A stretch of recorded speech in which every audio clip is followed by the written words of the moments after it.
Please note that this content is for adults only. Viewer discretion advised. If you haven't yet, hit the subscribe, like, and share.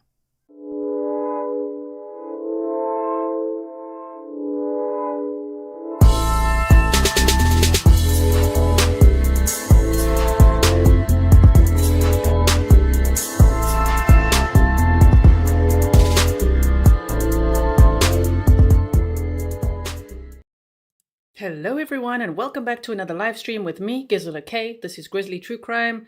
And guess what?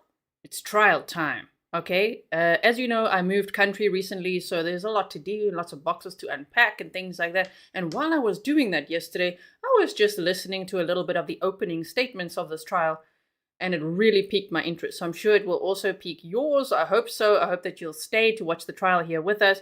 It's set to last about 3 weeks, and it's about a very naughty man, a former Idaho State Trooper, and former Marine who is on trial for the murder of his wife.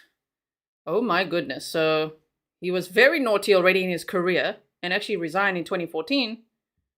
And then in 2021, it is alleged that he murdered his wife. So let me show you a picture of the victim, Kendy Howard. This is a picture of the victim. Shame. And she was looking forward to starting a new life, you know, divorcing him. So it's also it's a bit of a DV case as well. Kraken Studio says cram study session. Yeah, a little bit. Cram study session. Sort of what we're doing now. Sort of what we're doing.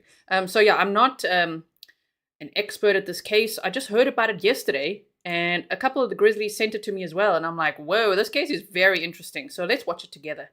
Clarice Starling, thanks for being a member for 13 months. And good afternoon from Illinois, you say. Also, welcome to all my moderators. Thank you so much for everything you do. Welcome to all my patrons. We will do a Patreon only live stream again soon. Welcome to all my members and everybody who's already an existing subscriber, a lurker, which means you just watch, you haven't hit subscribe yet, and those who are going to be new to the channel now and will be subscribing. Okay, so I want to quickly show you just a few little articles and things, just so we can, you know, cram. Okay, so this is kind of where it started. There was a Kootenai County media release, and you can see it was from on April 21st of 2023. Right? There's also a little case background write-up that I've got in the description box if you want to just refer to that as well. Purple Haze says, we appreciate your description of the case in the thumbnail. Oh, thank you. Okay. So they said, Ethel man arrested for murder. Kootenai County, Idaho on April 21st, 2023. The Kootenai County Prosecutor's Office obtained a warrant of arrest charging Daniel C. Howard, a 57-year-old male from Ethel, Idaho, with the February 2nd, 2021 murder of his wife, Kendy Howard. So the murder happened February 2nd of 2021. Are you writing this down? I think I should write this down as well. February 2nd of 2021. And he made it look like a suicide. But investigators were like, this is so not a suicide.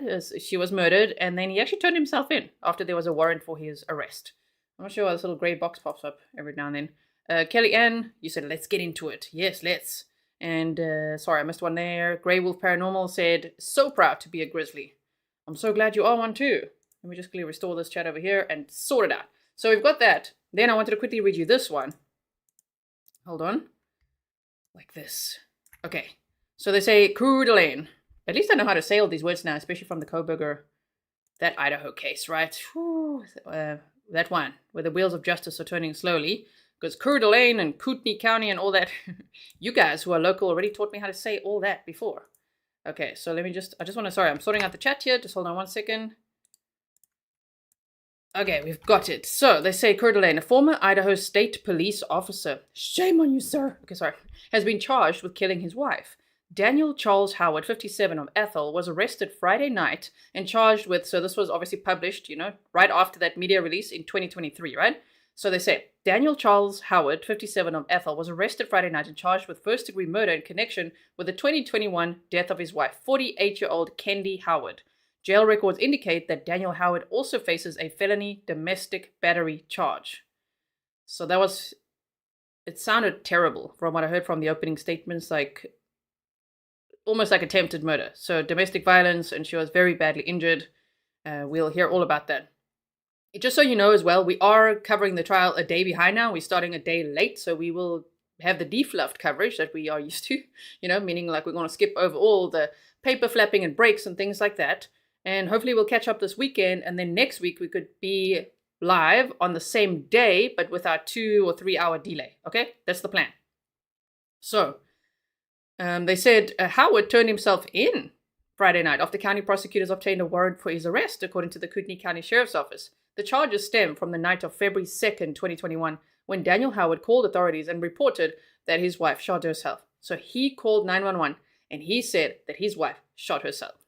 The sheriff's office responded to the scene. Over the course of an investigation, detectives reportedly found probable cause that the fatal gunshot wound Kendy Howard sustained was not self-inflicted. Detectives presented the case to Kootenai County prosecutors, who in turn presented it to a grand jury, which reportedly returned an indictment on Friday. Daniel Howard resigned from the Idaho State Police in 2014, years before, after he was suspended amid investigations into criminal activity in Kootenai and Bonner counties. Very naughty in his career as well. He faced charges of grand theft, petite theft, possession of an untagged deer related to acts in Kootenai counties, including stealing thousands of rounds of ammunition from state police. Dirty cop, this one. In Bonner County, he was charged with forgery, title fraud, and grand theft after police said that he used a fake name in a motorcycle title application. Got that Harley with the fake name. Howard ultimately pleaded guilty to possessing an untagged deer and fraud, and entered Alford pleas to felony malicious injury to property and petty theft. By entering Alford pleas, he did not admit guilt, but acknowledged that there was enough evidence to convict him at trial. Kootenai County prosecutors said that Howard threatened to kill a man in 2013 who had allegedly had an affair with his wife. Howard was accused of pouring syrup in the man's vehicles and firing a gun at his house. He admitted to some of the acts and agreed to pay restitution. He apparently also sent very threatening messages to this guy that he says his wife was having an affair with. So Howard received a suspended sentence of 3 years in prison. He spent 120 days in jail and was ordered to perform 600 hours of community service. In 2011, Howard reportedly shot and killed a woman while on duty. What? The shooting was later ruled justified by an outside agency. Oh my goodness. So he's already killed someone before. I don't know why they found it justified. I have no idea about that case. But that is a quick dive into this case. Now, this is the victim who was his wife, and she was ready to actually move on with her life, filing for divorce and all that. Kendy Howard. Kendy, that's a nice name, huh? Kendy Howard. Let me make this bigger. Oh my goodness. Like this. So wide. Wait. I want to make sure you could see it. Okay, I'll have to move my head out of the way. Kendy Ann Wilkins was born in Orofino, Idaho on April 30th of 1972 to Janie and Wendell Wilkins and her brother Brian. The family lived in Kamaya, am I saying that right? Kamaya, Idaho, until Kendy was 4 years old before moving to Lewiston, Idaho. Lewiston is where Kendy started school. While there, Kendy played with her many Barbie dolls, took dance classes, was an avid singer in the bathtub, giving the family a concert every night, was on the youth track team, and raced in the Powder Puff motorcycle class at several local tracks and made many lifelong friends before moving to Kamia in 5th grade. Kendy immediately loved Kamia when she met her best friend, Poppy No Go. Poppy was her first horse. Kendy, many may not know, was competitive and loved going to Gymkhana's, Omakasse's, junior rodeos, and rodeos. Kendy was royalty for a few local horse organizations in the area. When Kendy reached high school, she didn't have enough time to continue going to rodeos every weekend, so she had to give it up. She still rode casually when she had time and spent time with her aging horse she grew up with. In high school, she started working in the restaurant industry. She was on the original crew when the pizza factory came to town. Kendy eventually left the pizza factory and went to work at Jalinda's Cafe, working with her mom and brother. Kendy was amazing in this industry. Her bubbly personality, ability to make everyone feel as if they were her friend, and come on, she was easy on the eyes, helped her be a great waitress. Her ability to handle the stress of the breakfast, lunch, and dinner rush made her a valuable employee. After high school, Kendy had her daughter, Brooke, with Jim Forrestman. Later on, she married Dan Howard and had her son, Wyatt. So she left behind 2 kids and a granddaughter. Her kids were adults at the time when she was allegedly murdered. So I hope this is helping you study the case with me. It's always nice to learn, about the victim, who they were, and about their family. So I hope if their family is watching that they feel this is a safe space to watch with us. So they then said, she later married Dan Howard and had her son Wyatt. They moved to Lewiston, then to Powell before settling in Ethel. Kenny worked at Kootenai Health and was well known for her bright smile and outgoing personality. She spent many years as a 4-H leader, helping kids with multiple projects. She loved being outside, attending concerts, enjoying her many friendships, and a good brewery. In 2012, she became a grandma, thus getting her own mini-me. Kendy is survived by her parents, Janie and Wendell Wilkins, her children, Brooke Wilkins, Sean Crowley, and Wyatt Howard, Tiffany Murray, her granddaughter, Kenley Wilkins, brother, Brian Wilkins, and countless friends and relatives. She was loved dearly by her family, and we cannot express how much we'll miss her. Her service will be held at St. Catherine's Catholic Church, which was obviously held back then. So, Kendy Howard. Rest in peace to Kendy Howard. Now, let's watch this trial of her husband, who is on trial for her murder and tried to make it look like a suicide. All right, so let's fetch the trial. Boost the trial. Shall we boost it? Okay. Let's do it like this. Wait 1 second, please. I want to make sure it's sized nicely for you. All right. I guess you haven't really seen a picture of the guy, have you? Do you want to see a picture of the guy? Did you see a picture of the guy? I'll show you a picture of the guy. He's on the thumbnail, but this is the guy who's on trial. Yeah, that one. Okay. So, back to this. Let's make it full screen. We've got our boost on. Grizzly boost is ready. And yeah, I'm still going to need all the attorneys' names and the judges' names. So if you're local, okay, and if you know all about this case, if you're a pro or you have information, please email me grizzlytruecrime@gmail.com. The more information, the better, because this was a very short notice trial and short trial prep, okay? So let's turn the sound on. And let's start.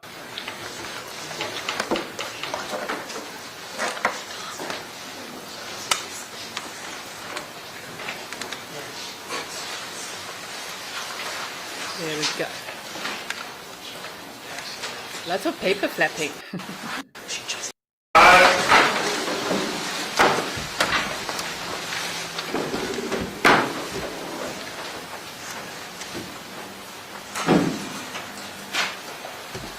Counsel, anything to take up before the jury comes in?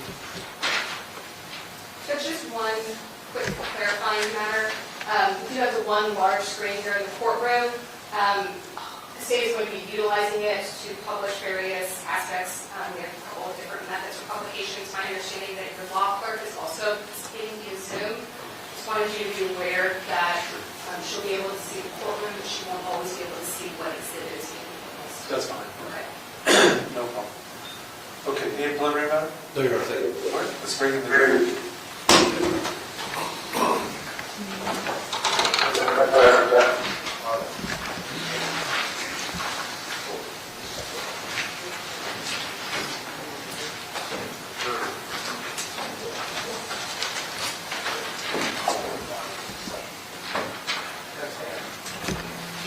We do love our custom speed, so we're going to play it at 1.1 speed, okay?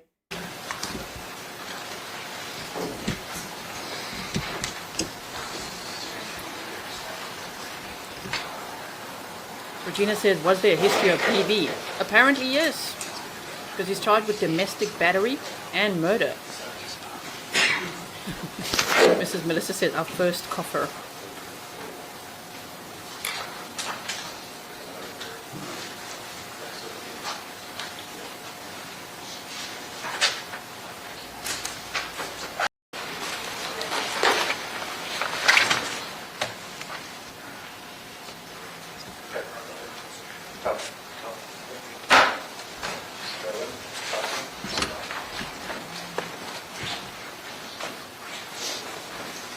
I'm assuming from the picture we have that this is the defendant. At least he's in the courtroom. No crickets for this guy.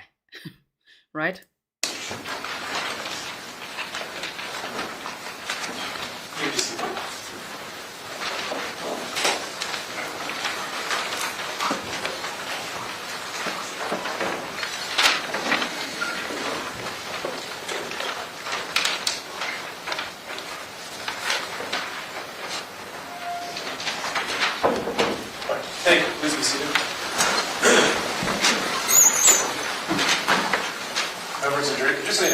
running out a lot. When you come in, we're all standing for you. So you're welcome to sit as long as you come in. You don't have to keep standing there. Whenever you're seated, I'll have the rest of the All right, members of the jury, I'm going to now read you the preliminary jury instructions. As I indicated to you, I'll be reading these not to be impersonal in any way, but to remain accurate. You will receive copies of what I provided you at this time.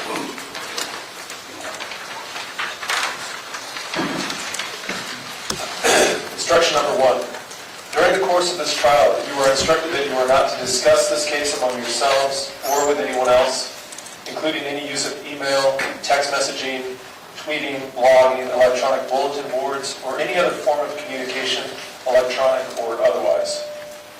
Do not conduct any personal investigation or look up any information from any source, including the internet. Do not form an opinion as to the merits of the case until after the case has been submitted to you for your determination. And for such time as you are on this jury, I'm also instructing you not to watch or listen to local news while you're serving on this jury. Instruction number 2. Now that you have been sworn as jurors to try this case, I want to go over with you what will be happening. I will describe how the trial will be conducted and what we will be doing. At the end of the trial, I will give you more detailed guidance on how you are to reach your decision. Because the state has the burden of proof, it goes first. After the state's opening statement, the defense may make an opening statement or may wait until the state has presented its case.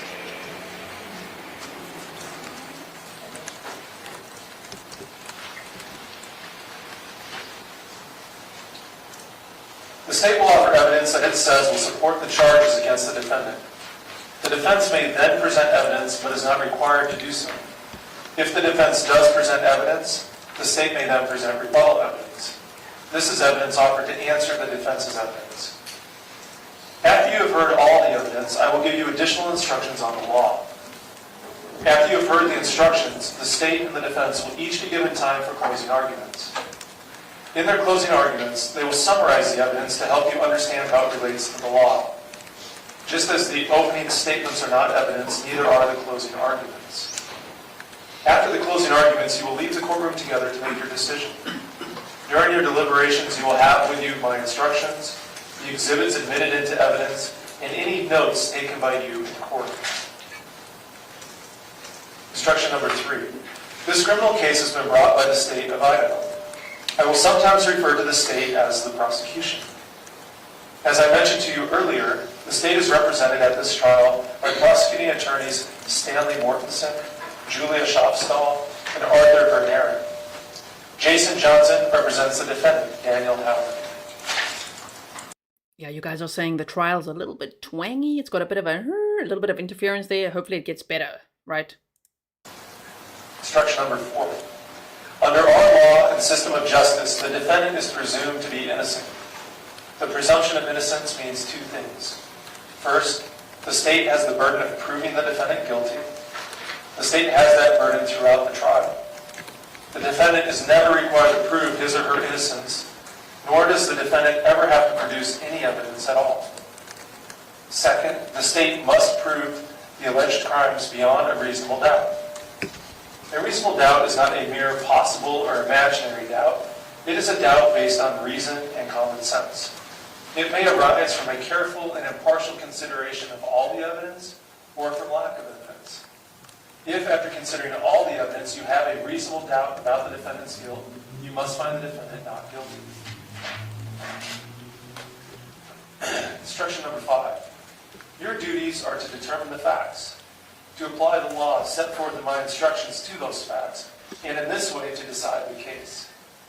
In so doing, you must follow my instructions regardless of your own opinion of what the law is or should be, or what either side may state the law to be. You must consider them as a whole, not picking out one and disregarding others. The order in which the instructions are given has no significance as to their relative importance.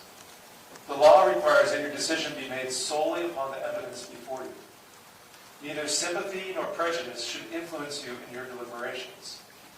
Faithful performance by you of these duties is vital to the administration of justice. In determining the facts, you may consider only the evidence admitted in this trial. This evidence consists of the testimony of the witnesses, the exhibits offered and received, and any stipulated or admitted facts. The production of evidence in court is governed by rules of law. At times during the trial, an objection may be made to a question asked the witness, or to a witness's answer, or to an exhibit. This simply means that I am being asked to decide a particular rule of law. Arguments on the admissibility of evidence are designed to aid the court and are not to be considered by you nor affect your deliberations. If I sustain an objection to a question or to an exhibit, the witness may not answer the question or the exhibit may not be considered. Do not attempt to guess what the answer might have been or what the exhibit might have shown. Similarly, if I tell you not to consider a particular statement or exhibit, you should put it out of your mind and not refer to it or rely on it in your later deliberations. During the trial, I may have to talk with the parties about the rules of law which should apply in this case. Sometimes we'll talk right here at the bench, and other times I will excuse you from the courtroom so that you can be comfortable while we work out any problems. You are not to speculate about any such discussions. They are necessary from time to time and help the trial run more smoothly. Some of you have probably heard the terms circumstantial evidence, direct evidence, and hearsay evidence. Do not be concerned with these terms. You are to consider all the evidence admitted in this trial. However, the law does not require you to believe all the evidence. As the sole judges of the facts, you must determine what evidence you believe and what weight you attach to it. There is no magical formula by which one may evaluate testimony. You bring with you to this courtroom all of the experience and background of your lives.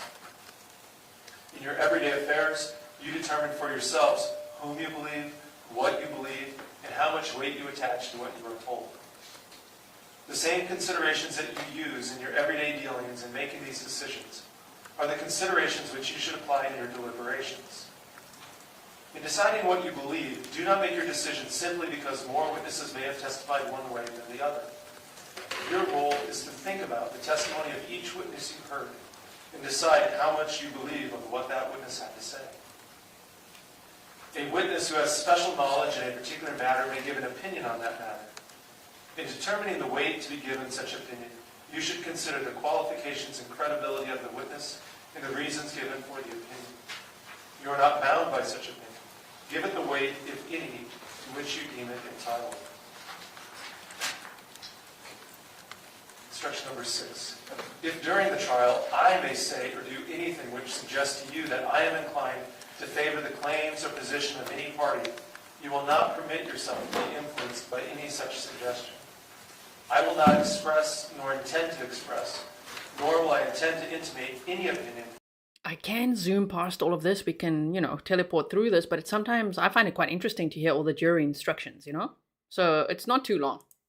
As to which witnesses are or are not worthy of belief, what facts are or are not established, or what inferences should be drawn from the evidence. If any expression of mine seems to indicate an opinion relating to any of these matters, I instruct you to disregard it. Instruction number 7. Do not concern yourself with the subject of penalty or punishment. That subject must not in any way affect your verdict. If you find the defendant guilty, it will be my duty to determine the appropriate penalty or punishment. As I indicated to you earlier, the death penalty is not a sentencing option for the court or the jury in this case. Instruction number 9. It is alleged that the crime charged was committed on a certain date. If you find the crime was committed, the proof need not show that it was committed on that precise date. Instruction number 10. If you wish, you may take notes to help you remember what witnesses said. If you do take notes, please keep them to yourself until you and your fellow jurors go to the jury room to decide the case. You should not let note-taking distract you so that you do not hear other answers by witnesses. When you leave at night, please leave your notes in the jury room, where they will be locked and not viewed. If you do not take notes, you should rely on your own memory of what was said and not be overly influenced by the notes of other jurors. In addition, you cannot assign to one person the duty of taking notes for all of you. And at the end of the case, at the conclusion, our beds will take your notes and shred them so they won't be read by anyone.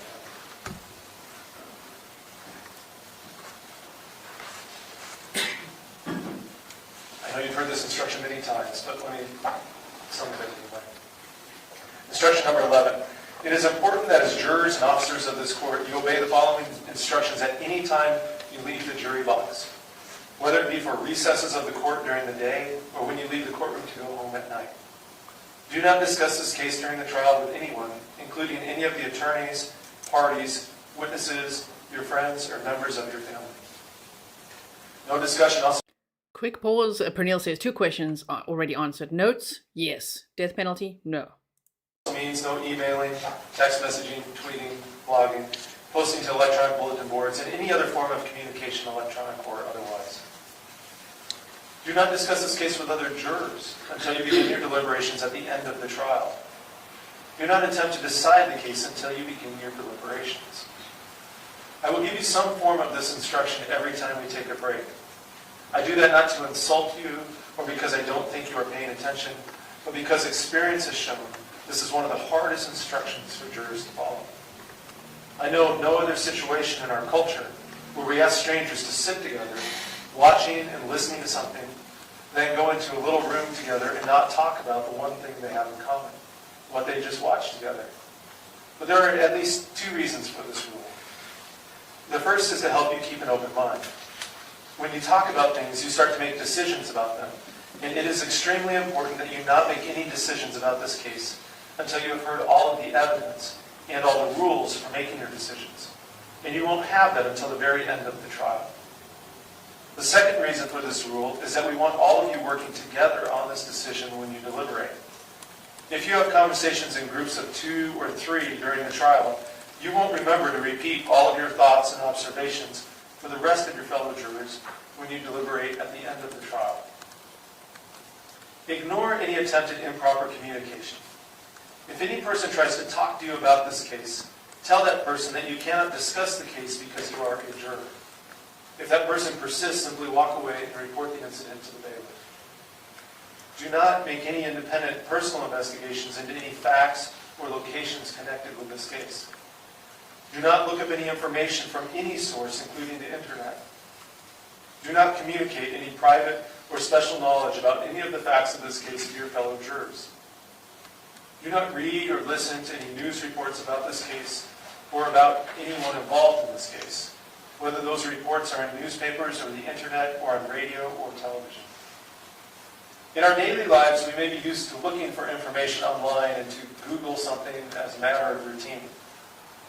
Also, in a trial, it can be very tempting for jurors to do their own research to make sure they are making the correct decision. You must resist that temptation for our system of justice to work as it should. I specifically instruct you that you must decide the case only on the evidence received here in court. If you communicate with anyone about the case or do outside research during the trial, it could cause us to have to start the trial over with new jurors, and you could be held in contempt of court. While you are actually deliberating in the jury room, the bailiff will confiscate all cell phones and other means of electronic communication. Should you need to communicate with me or anyone else during the deliberations, please notify the bailiff. Instruction number 12. Each count charges a separate and distinct offense. You must decide each count separately on the evidence and the law that applies to it, uninfluenced by your decision as to any other count. The defendant may be found guilty or not guilty on some or all of the offenses charged.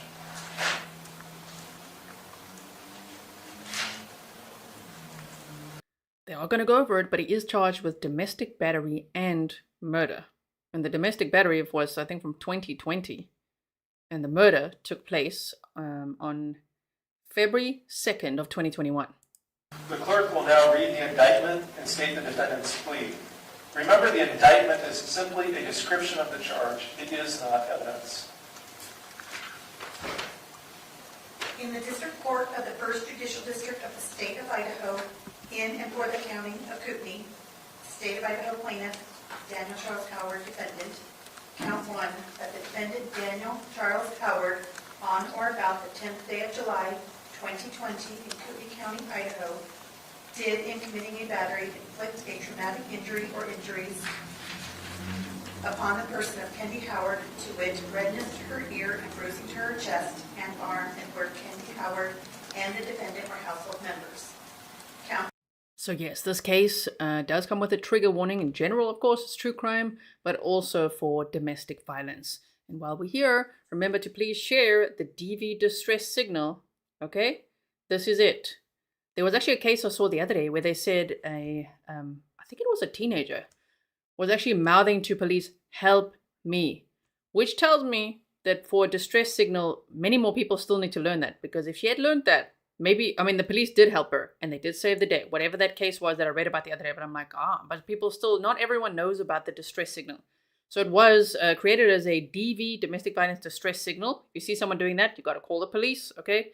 And say that they are making the DV distress signal, but many people have used it if they've been abducted or if they're in situations that they're really feeling distressed and uncomfortable and they need help. So if you see someone doing that, you got to call the police or at least call the manager where you are at, or, that's what they're looking for is help.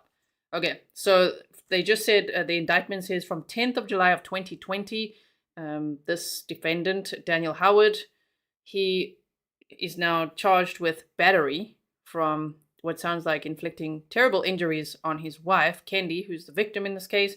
And now we're going to hear the other charge, which is the murder charge he's facing. 2, that the defendant, Daniel Charles Howard, on or about the second day of February 2021 in Kootenai County, Idaho, did unlawfully, deliberately, with malice, aforethought, and with premeditation, killed Kendy Howard, a human being, to wit, by asphyxiating her, all of which is contrary to the form, force, and effect in the statute in such case made and provided, and against the peace and dignity of the people of the state of Idaho. To these charges, he pled not guilty. Stanley T. Mortensen, County Prosecutor, Parker Herron, Deputy Prosecutor. Thank you. Before we begin, I believe the parties had earlier when I spoke with you all had agreed to exclude witnesses at such time, except at such time as they were testifying. Is that correct? Yes, sir. All right. We will turn now to opening statements. Cindy, go first. And now, Grizzlies, it's time for opening statements. And as you heard in this trial, the state goes first. Obviously, with Adam Montgomery's trial, we experienced a lot of different things, like the jury not being able to take notes. He wasn't in the courtroom. He could choose whether he wanted to be or not. And, of course, the defense went first. Remember that? So now in this trial, which is taking place in Idaho, in Kootenai County, now the state will go first with opening statements. So now we're going to learn a lot. So if you've got your notebooks or your Grizzly notebooks or whatever you got there, let's take some notes and learn all about this case together.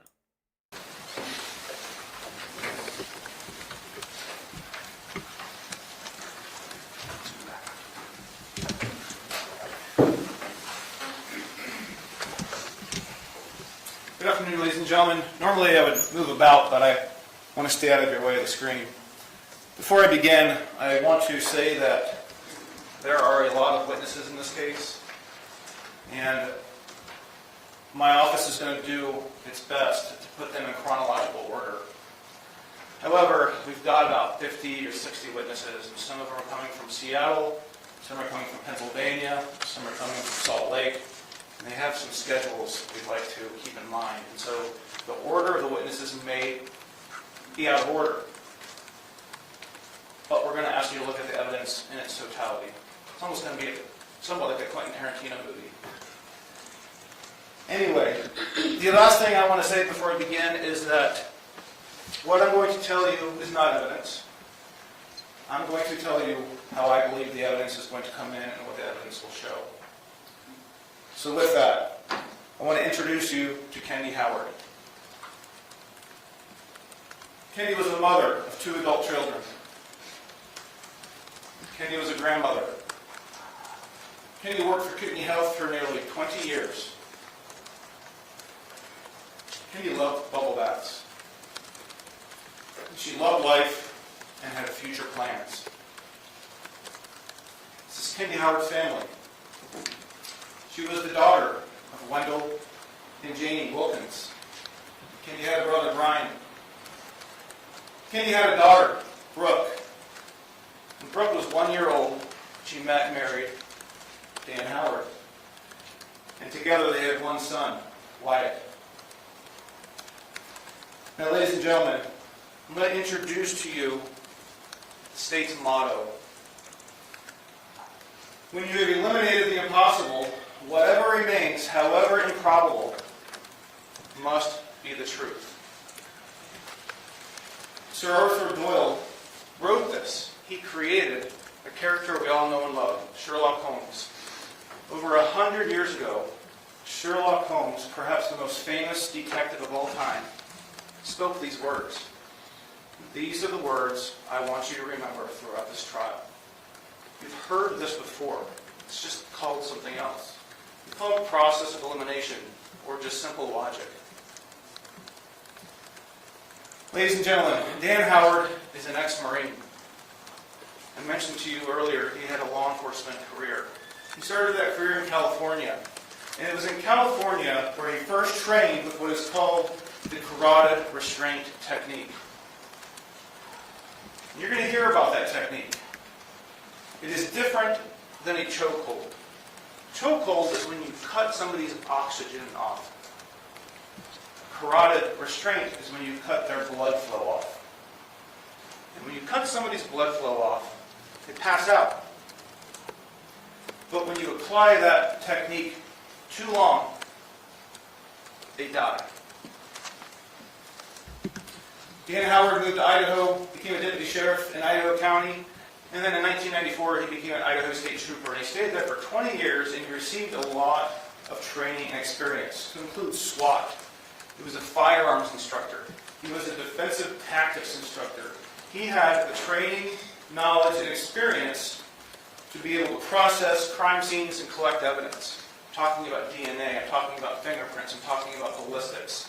Ladies and gentlemen, there are two sides to that coin. Having the ability to read a crime scene and collect evidence also gives you the ability to stage a crime scene and not leave evidence. After leaving law enforcement, Dan would go to Alaska for 3 weeks at a time, where he was an equipment operator in the Alaska North Slope. Then he'd come home for 3 weeks. Then he'd go to work for 3 weeks. Then he'd come home for 3 weeks. And that's how this story starts. Dan Howard has been charged with domestic battery. On July 10th of 2020, Kendy calls 911. She does not disclose much to the cops. The next day, however, she starts sending one of her best friends pictures. And these pictures are bruising on her body. In the days following, Kendy and Dan go camping with some friends. One of these friends is the friend that Kendy was sending these bruises to her in picture. When Kendy shows up, the friend sees the bruises in person. That's count one, domestic battery. Following this, Kendy starts preparing to divorce Dan. Kendy, she gets a prescription for Prozac. She obtains it from a weight loss clinic. Kendy has fallen in love and begun a romantic relationship with somebody she met in high school. This is somebody who her parents know and are hanging out with. Kendy's beginning to move on with her life. Kendy's in the process of buying a house in Kootenai. Closing date in April, months away. She buys a hot tub, other various items, and makes plans to renovate this new home she's buying. It's new to her. It's used. Kendy even tells her co-workers here at Kootenai Health that she's going to be getting a new job down in Kootenai. She schedules a mommy makeover appointment. Tummy tuck, breast augmentation. Plans for the future. Plans for her new life away from Dan. She buys new prescription glasses at Costco. She's constantly sharing plans with her friends, family, and her boyfriend. Together, Dan and Kendy have over $2 million in assets. And in Idaho, we call that community property. They have a house on 10 acres in Athol. They have 2 parcels of land in Spirit Lake. They have toys. They have a tractor, vehicles, motorcycle, boat, camper. Retirements. Each of them have their own retirements. A lot of cash. Hardly any debt. Again, community property means that in the divorce, Kendy is going to get half of everything, even Dan's law enforcement retirement. January 2021. On the 26th, Kendy meets with the divorce attorney. This is happening when Dan is in Alaska. Her family knows. Dan doesn't know yet. He's working in Alaska. She meets with the defense attorney who explains the divorce process and answers her questions. Kendy leaves the meeting with the divorce paperwork in hand. 2 days later, she wakes Dan up from the airport. He's returning home from Alaska. She tells Dan that she wants a divorce. She fills out the divorce paperwork with Dan. Next day, Kendy wakes up early in the morning. Dan is standing over her. Kendy sees that Dan is dressed in dark clothing and wearing gloves. Dan's holding an object. Kendy sees a handgun magazine laying on the floor. Kendy calls her boyfriend, who in turn calls her parents, and Kendy's mom calls 911. Kendy tells the officers that she thinks Dan was about to kill her. Kendy leaves the house that night, drives to Kootenai, and stays with her parents. A few days later, Kendy returns. On February 1st, Dan and Brian, who are friends, this is Kendy's brother, Brian, they work in Alaska together. Dan's father needs help moving something about 3 hours south of town. Dan picks Brian up, they drive down south. It's a 3-hour trip, a lot to talk about. I think Brian maybe lives halfway between, so maybe an hour and a half between the two of them. Dan is suspicious that Kendy's having an affair, so Dan confronts Brian with this, and Brian confirms that Kendy is having an affair. Dan doesn't sleep that night. Brian can hear Dan pacing all night. The next day, they wake up. Dan drives recklessly the whole way back to town. Same day, February 2nd. Kendy's last day. Kendy goes to work.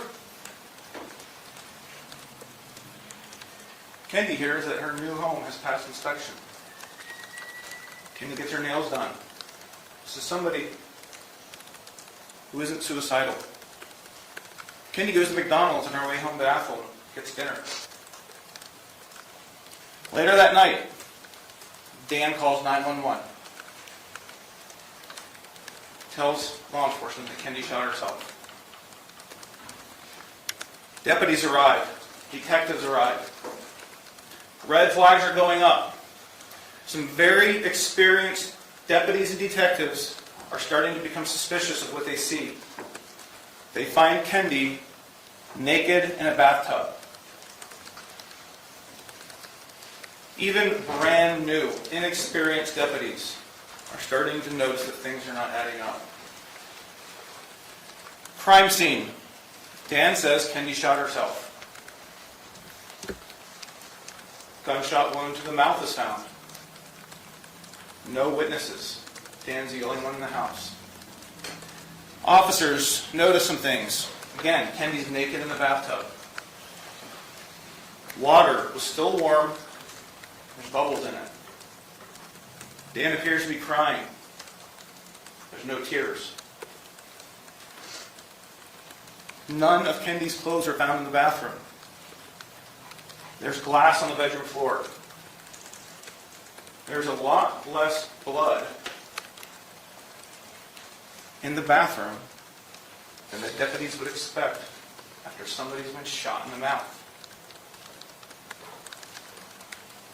Dan has fresh deodorant on his shirt. There are clothes in the dryer.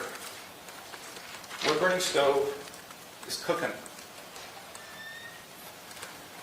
When somebody dies, it's very common for the body to go to Spokane, where there's an autopsy. This autopsy was performed by a pathologist, a medical examiner.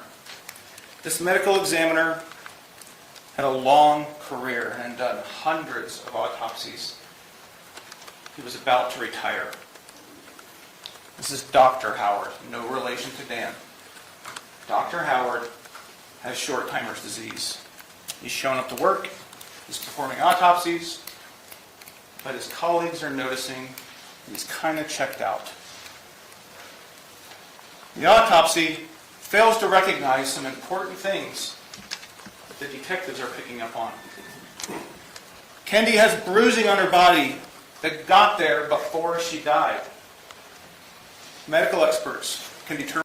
There's a lot of red flags already, right? The crying with no tears, autopsy showing bruising before death. Oh my goodness. Thank you all for being here. If you're only joining now, please read the description box because I've written up a little, case summary there for you. And hopefully you'll check out the beginning where we just went over some articles as well to get ourselves up to speed on this trial that we've now decided to cover and to watch together. Determine that on various places of her body. There's a second-degree thermal burn on Kendy's arm. When people get into the bathtub with a burn, it hurts. There's a reason why people don't get into the water when they have a burn on their arm. Say it again. Argument. Argument. I'll move on, Your Honor. The evidence will show that Kendy suffered a broken jaw before she died. Evidence will show that Kendy had signs of suffocation on her body, to include bruising on her chest.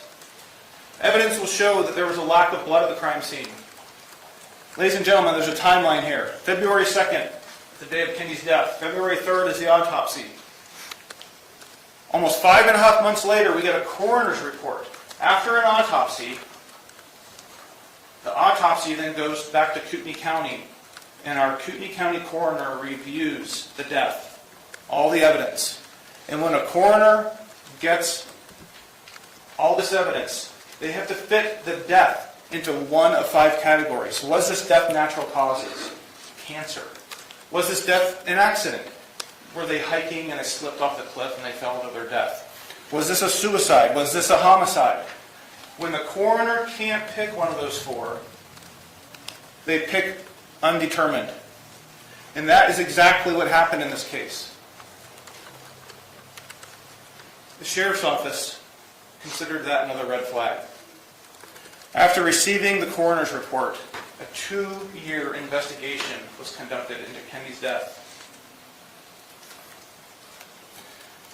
Ladies and gentlemen, the evidence will come in and will demonstrate that this was not a suicide. There will also be evidence that this was a homicide. Evidence will show that Kendy died of asphyxiation. That's the result of a carotid restraint. Something Dan knew how to do.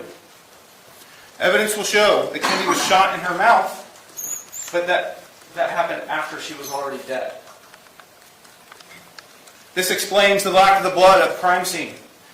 When somebody's dead, their heart slows down and then stops beating. When the heart is slowing down and stops beating, less blood is leaving the body. Loss or lack of blood at the crime scene.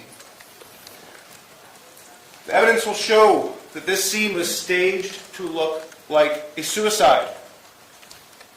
3 questions. Who? Who had the opportunity? Well, Dan was the only other one in the house. Evidence will show you that. How? Who had the ability to stage a crime scene? Dan had the law enforcement training and experience needed to hide or leave little evidence at the scene. Why? What's the motive? Kendy was going to take half of everything in the divorce. $1 million. Ladies and gentlemen, after hearing all this evidence, you are going to have information that the coroner did not have when ruling Kendy's death undetermined. After all the evidence comes in, you're going to be able to rule out natural causes. You're going to be able to rule out accident. If it's suicide or homicide, it's undetermined. But you're going to hear evidence that this was not a suicide. Ladies and gentlemen, if it's not suicide, it's no longer undetermined. Motto of the case, If you eliminate the impossible, all that's left is the truth. Evidence will show that Dan Howard is guilty of murder. Thank you. Well, the state's opening statement said the motive would be the money. I get that that's probably the strongest one. Don't you also think that based on his previous behavior that we heard about, that it could also be jealousy, you know, as well as the typical DV pattern that we see, because it sounds like he was a DV aggressor. There were past charges of, which is included here, the domestic battery from July 10th of 2021, you know, and then pouring syrup in some guy's car and threatening him, sending threatening messages and firing at his house, firing a gun at his house. All of that is like this jealous rage that he gets into. It seems like, right? So I think I understand why they would present to the jury the motive, the big time motive was financial. But I think it's also the other stuff. What do you think?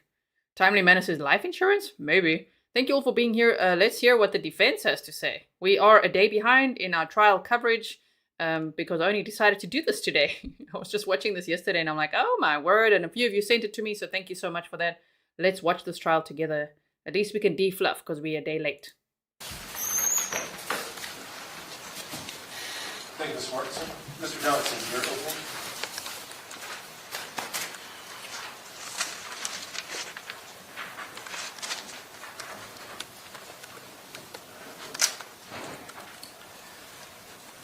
You will hear that Kendy was living a double life for quite some time. And speaking about impossible, you will hear from the state's psychological expert that it is impossible to determine Kendy's suicidality, whether she was suicidal. Ladies and gentlemen, I'm Jason Johnson. Your Honor, ladies, gentlemen of the jury, counsel. I want to start with the night of February 2nd. Dan calls 911 about 10:45. You'll hear that he stayed on the phone.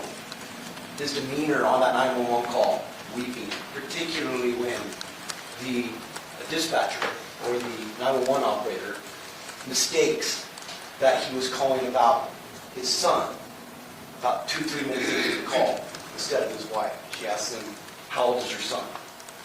And he was confused. That reaction there. And law enforcement shows up, and they initially, officer or Deputy Wheeler, who's relatively new, makes some observations. Well, his cheeks are red, he's crying, but I don't see tears. And he takes some initial photos. At that point, it's a death investigation. Officers show up, detectives show up, 3 detectives, Detective Wheeler, Detective Wadsworth, and Detective Lallatin. And obviously, in this type of case, death investigation, you're going to do some due diligence and rule out anything untoward. But Detective Northrop then takes photos 7 hours later, 6 to 7 hours later, based upon the timestamps of the photos, where she's still in the tub, still with blood. The medical examiner refers to a bloodline across her body where she had been sitting in the tub and the water had gone down, and you see that bloodline. You'll see the amount of blood caked on her back when she was removed from the autopsy examination. They do their investigation. Initially, they conduct a search warrant at that time. And they leave about 9:45. Officers and law enforcement leave about 9:45 on the 3rd, the morning of the 3rd. Later that morning, autopsy was performed by Dr. Howard. And Dr. Howard specifically found that the cause of death... Objection, Your Honor. Sidebar? Yes. Ooh, we have a strong objection in the first sidebar. That was like, objection, Your Honor. Okay, sidebar and opening statements. We got it. We've got some drama already happening. Okay, let's see.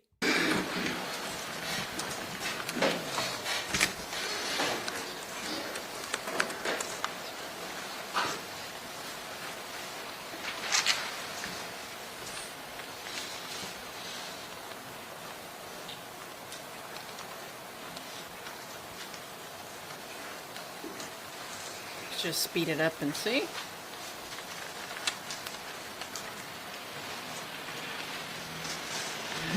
Stefan says, objection in opening statement. We have seen that before. We've seen it before.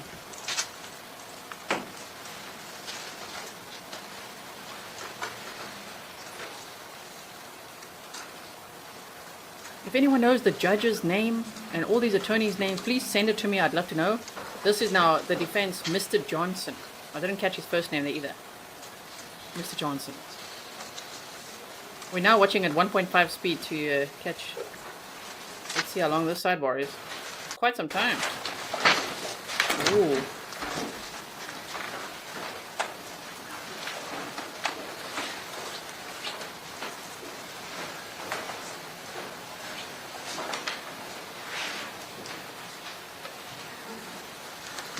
That's right. Pernille said defense objected to the state's opening too.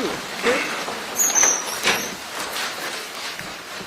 We were having a sidebar that wanted to pick up a court reporter, and so, Court said if you'd like to state your objection. Thank you. Your Honor, I'm going to try to keep this very simple and short. This was litigated well before trial. Dr. Howard's conclusions are hearsay. You can't come in except through Dr. Howard. Now, there are going to be some experts in this case who rely on other people's work, to include Dr. Howard's work. Now, those experts are going to be testifying about their own opinions. Dr. Howard's work, his opinions cannot come in. It's just hearsay. Just because something's written in a report, just because something's provided to the defense, and just because something's given to another expert in formulating their own opinions, doesn't mean that everything comes in. Everything that comes into evidence has to comply with the rules of evidence. And this is rank hearsay. And this is litigated, and the court gave a ruling on this. We're getting close to sanctionable. I don't think the defense should be permitted to get into this, especially in opening statements. We have no way of knowing what evidence is going to come in. Yeah, Pernille said you can see the jury box on the screen. Don't mess up now, court cameraman. I know, right? So they obviously have left the room. You can see the jury box here. Yeah, don't mess up now, cameraman. And this is something, again, it's just been litigated, and Mr. Johnson should be held to the rules to send me the statements.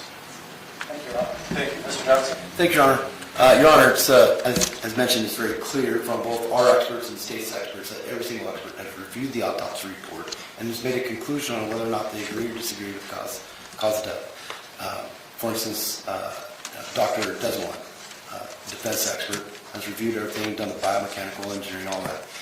Detective Lallatin had a conversation with the replacement of Dr. Howard in January of last year, trying to see if there was anything different that he could find. And he did. Dr. Mott confirmed that the cause of death was gunshot wound to the neck. That's why, frankly, I think it's disingenuous for the state 4 weeks before trial to change their theory, and why we wanted to All right, let me get up there. That's not what we're talking about. This was the subject of a motion in limine, specifically that any opinion of Dr. Howard as to the cause of death being gunshot wound, unless offered by Dr. Howard himself. And we plan on calling him. Well, I granted the motion in limine, and I'm not allowing that until such time as that comes in as testimony. I think it's, at least as I understood from the motion in limine, it's debatable whether or not he ultimately is testifying and that ultimately is his opinion. And you cannot bootstrap it through other experts, put his opinion in. Again, we had this hearing, I'm relying on the arguments made at the motion in limine at the time I granted it. So I'm sustaining the objection not to provide that opinion in an opening statement. We would take exception for the right, Your Honor. Okay? Thank you. All right, we'll bring the jury and I'll expect you to move forward with your opening without reference to Dr. Howard.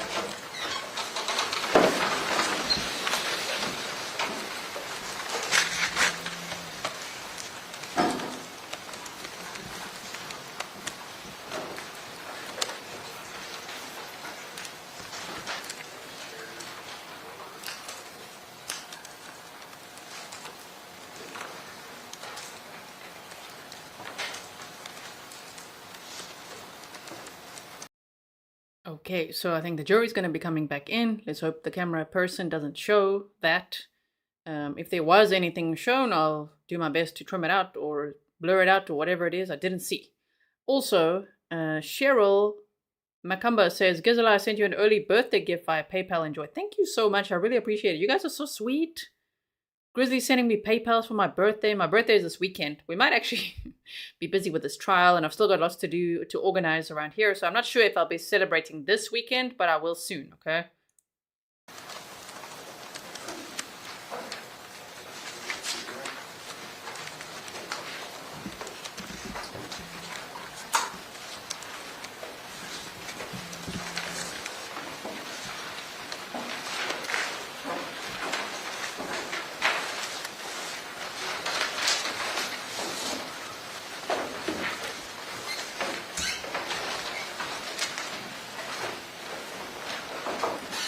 May be seated. You may continue, Mr. Johnson. The evidence showed that Ms. Howard had a gunshot wound lodged in the seat tube. That bleeding was coming from the mouth. That the bullet went through the tongue. You'll see the gun. It's a .380, kind of a short, not like a normal gun with a long barrel. So the gun with a stub nose or a short barrel that would not be able to go past the teeth and rest on the tongue. You'll hear that during the course of the investigation, Detective Lallatin and others went up to Alaska to see if Mr. Howard was out of the affair. They didn't find any. You'll hear about the affair that Ms. Howard kept secret from even her best friends. During the course of the investigation, there were a second search warrant done a couple weeks later, in February 17th. They go to the house, they examine various things, and then at this time, they send items to ballistics. They use Washington State Patrol, they have a forensic unit, to examine some of the evidence. During that time, Washington State Patrol found several key things. The gun had Kendy's blood on it, on one of the grips. It had her DNA on it, and another male's DNA. Dan was excluded from the gun. You'll hear that the coroner listed this as, initially, the photos that she had saved are called Howard suicide. But as the course of the investigation, Detective Lallatin very quickly believed that there was something untoward about Dan. And that's based upon when Dan was he was on 911 when officers showed up. And at some point later in the morning, they let him start doing notifications. He called his son. He called Brooke, his stepdaughter. That phone call, you'll hear, was short. You'll hear that right after that, a few minutes later, she called back. When she called back, naturally, she sounded upset, and Detective Lallatin overheard that conversation. And from then, he specifically started accusing Dan who did this, didn't she? And Detective Lallatin conducted a couple of years of investigation trying to find Dan. At some point, officers obviously fill out police reports, detectives fill out police reports. The first time a police report mentions anything about a carotid restraint wasn't until April of 2023. Prior to that, Detective Lallatin had a conversation with the replacement, Dr. Mohawk, a replacement for Dr. Howard after he had retired, to see if his opinions would be any different. It wasn't until after that that sometime in this police report, there's a mention of collateral restraint. But you'll hear that there is no damage to the highway. There is no petechia. She just had her nails done. There is no DNA or samples from Dan under her fingernails. There is no defensive wounds from being restrained that Ms. Howard put on Dan. You hear that she took a bath every night.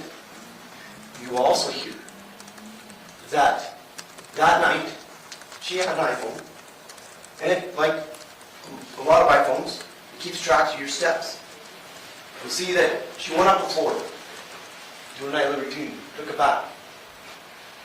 You'll see that at one point, about 10-11-ish, she took 43 steps. There's a wet towel in the bedroom. Her purse was now in the bathroom where she normally kept the gun. 43 steps. The bath mat was wet, but nothing else around was wet. Just at the bathroom. 43 steps.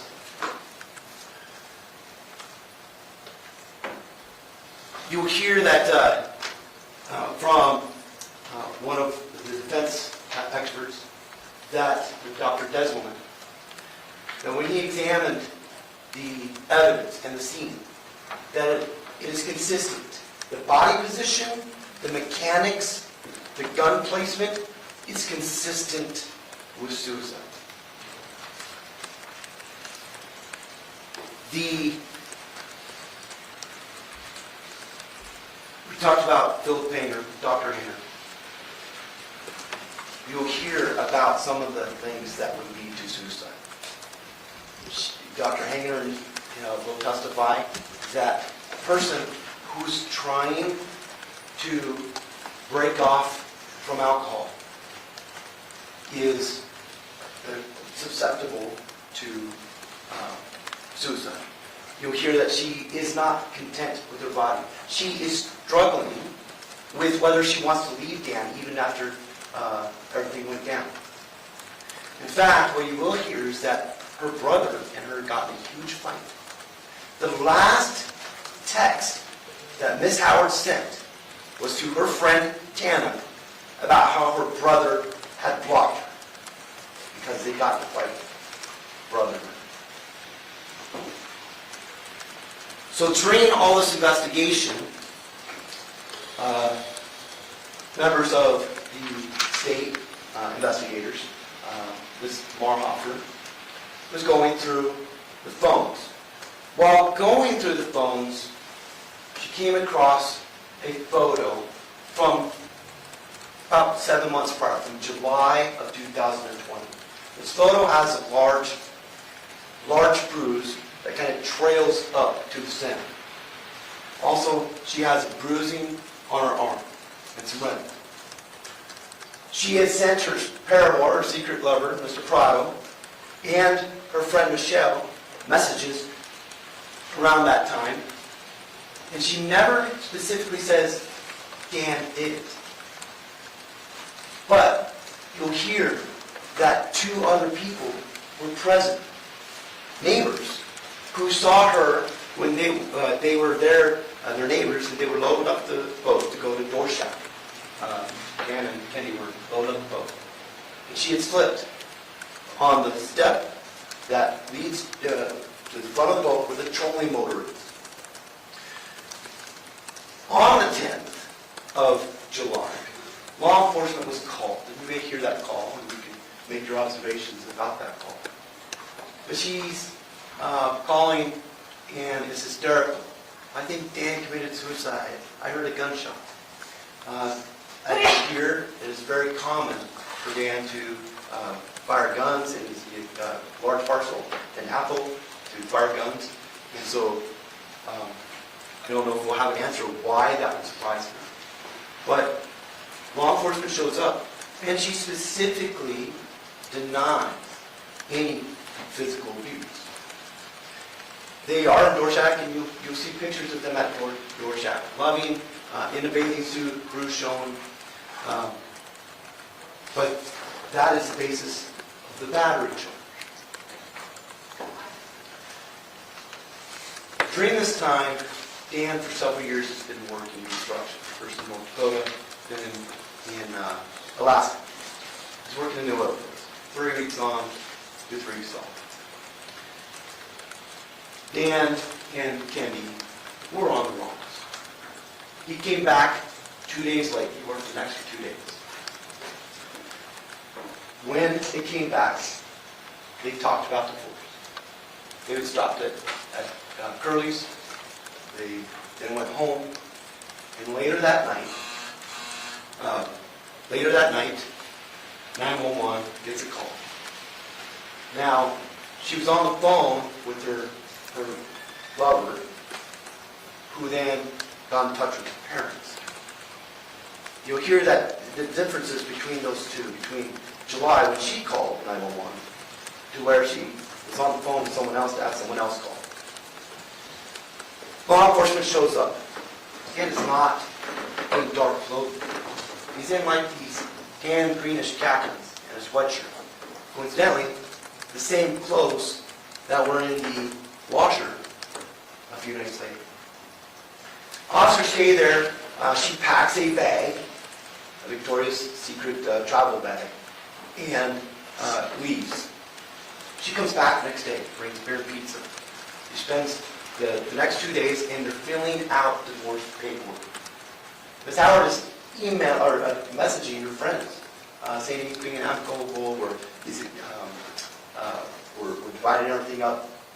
And you'll see photos of the paperwork that is partially filled out.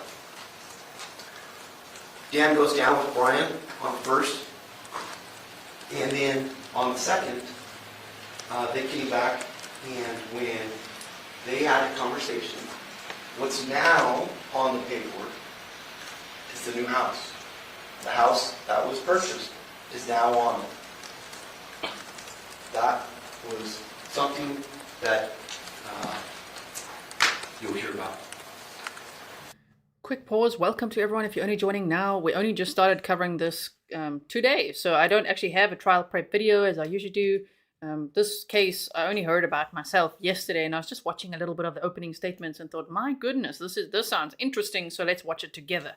So that is what we are doing. We are a day behind in our trial coverage here because, of course, we only started today, and we are busy watching the defense's opening statements, which I can see what you guys are saying in the comments there of like, wow, if they're going with the suicide, well, it doesn't seem like there was a note left. And also, why would this defendant, Daniel Howard, turn himself in then? You know, he turned himself in after there was an arrest warrant issued. So those are some of the questions I already have. But let's continue to listen to these opening statements. What you'll see is Ms. Howard, when she was put in the body bag, they put bags on her hand to preserve for gunshot residue. They collected the gunshot residue. They sent it to the lab, but they didn't have the lab tested. We already talked about the DNA. Dan, the gun was not, the gun had someone else's DNA and her blood on it, but Dan is excluded from that gun. You'll see the blood amount.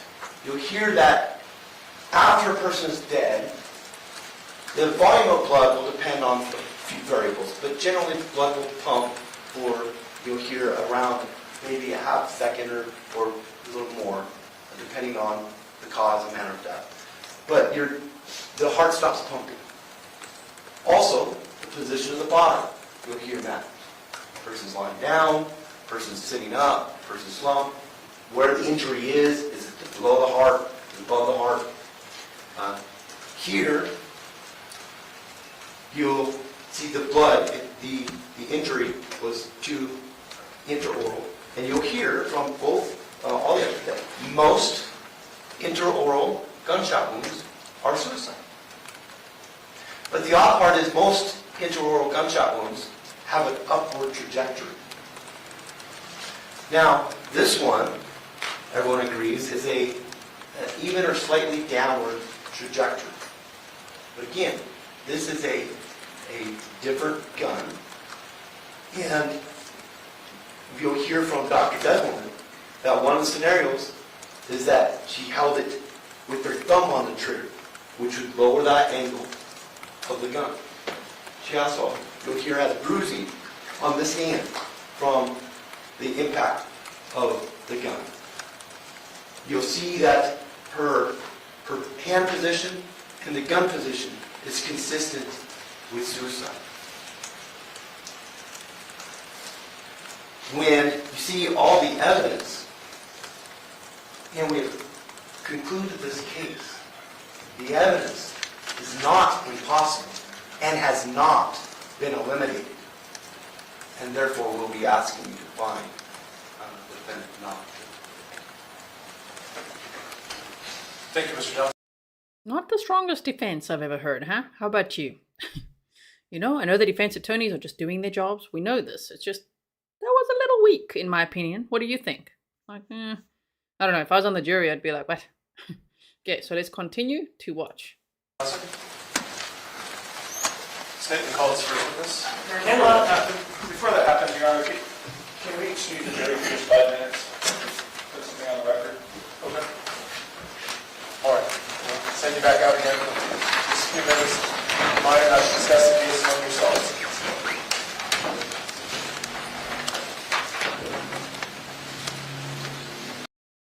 That screen behind this picture I have of the victim is very dangerous because the camera person projects what they're showing in the courtroom on that screen at the back. They better be careful, otherwise I'll have a mistrial if they keep showing the jury. So I'm blocking it out.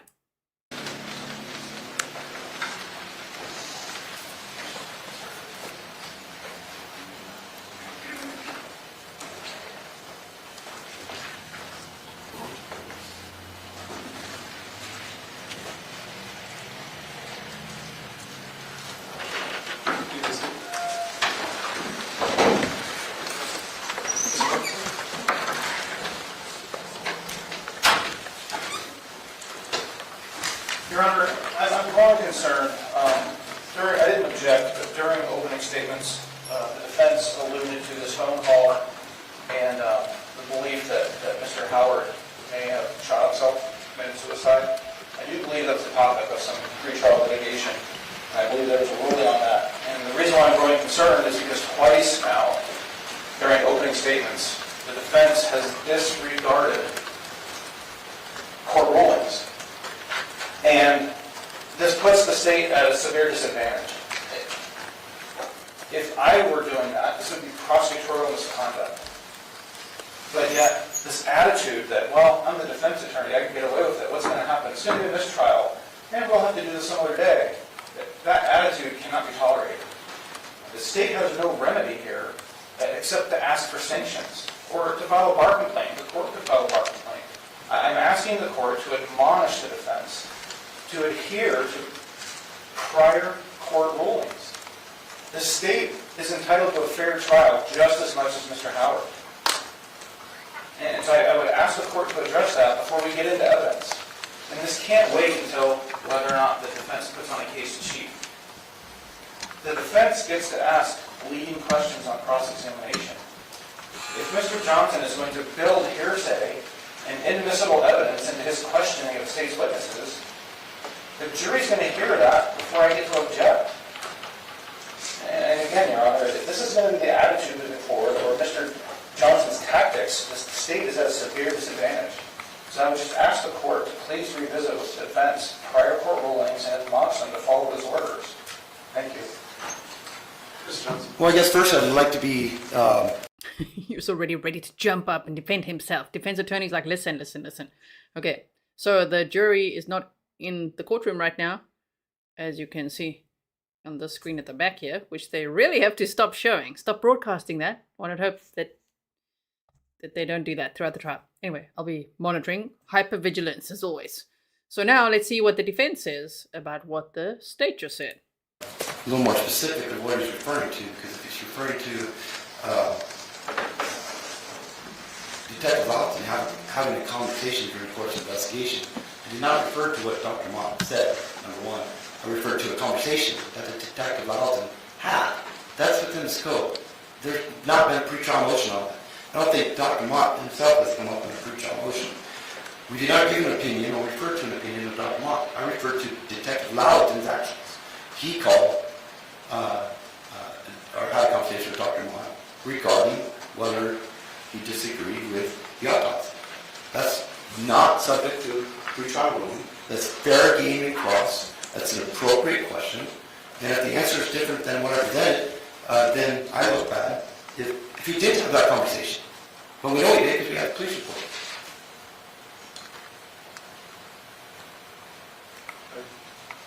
I'm not sure that's what the concern is. I think it was maybe you can spell it out, but the references to, Sure. and I know the pretrial ruling, I think it was actually Judge Meyer's pretrial ruling, was that the gunshot that caused Kendy to call the police, it wasn't clear that it was a gunshot, and the state was prohibited from referring to this as a suicide attempt. And then you just opened that door wide open by referring to it as, well, this wasn't suicide, why didn't you call the police? So I don't know that it's sexual as much as it just opens the door for the state to talk about it as they're not bound by that pretrial ruling anymore. So if you want to open that door, you did. So I'll say the state's no longer bound by that pretrial ruling. That prohibits the state from talking about it.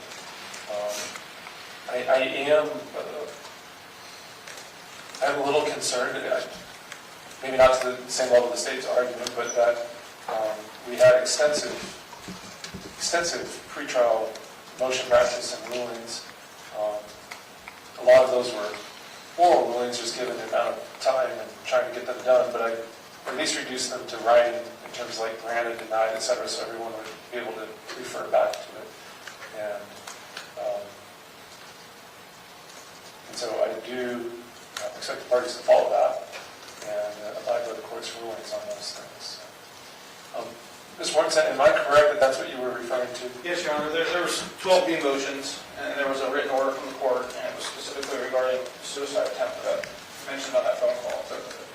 I think it was the state wasn't to refer to that as a suicide attempt or talk about that, but I would say that door is wide open. And again, this is the attitude. Well, that was the defendant's motion, and the defense is fine if that door is open now. That's a poor attitude to have a trial. It's evidence of disregarding the court's order. Yeah, again, if I had that attitude and I was opening doors that shouldn't be opened, if I was disregarding court orders, we'd be having a much different conversation right now. I would just like to point that out, Your Honor. All right. Okay, let's bring the jury back up and proceed with the Okay, I'm just gonna do this again. Sorry about that. This is the victim, Kendy Howard. The murder allegedly took place on February 2nd of 2021, and the guy that's on trial is actually a former Idaho State Police trooper and a former Marine. Now, he resigned from his job at the ISP in 2014 because he'd committed a whole bunch of crimes, apparently, and struck a plea deal with them at the time, like stealing ammunition and using a false name to buy a Harley Davidson and just all sorts of things that we read about earlier. So I'm just reminding you what's happening. So this case takes place in Idaho, in Kootenai County. So, and this is day one. We are a day behind.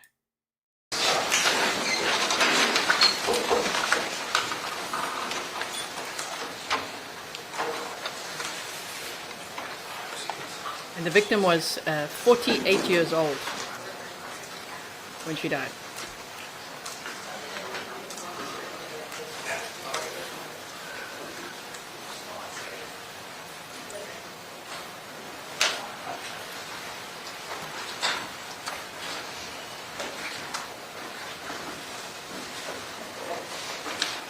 I wonder if this camera person gets in trouble for showing the jury all the time when they come in and out on the first day. Let's hope tomorrow goes better.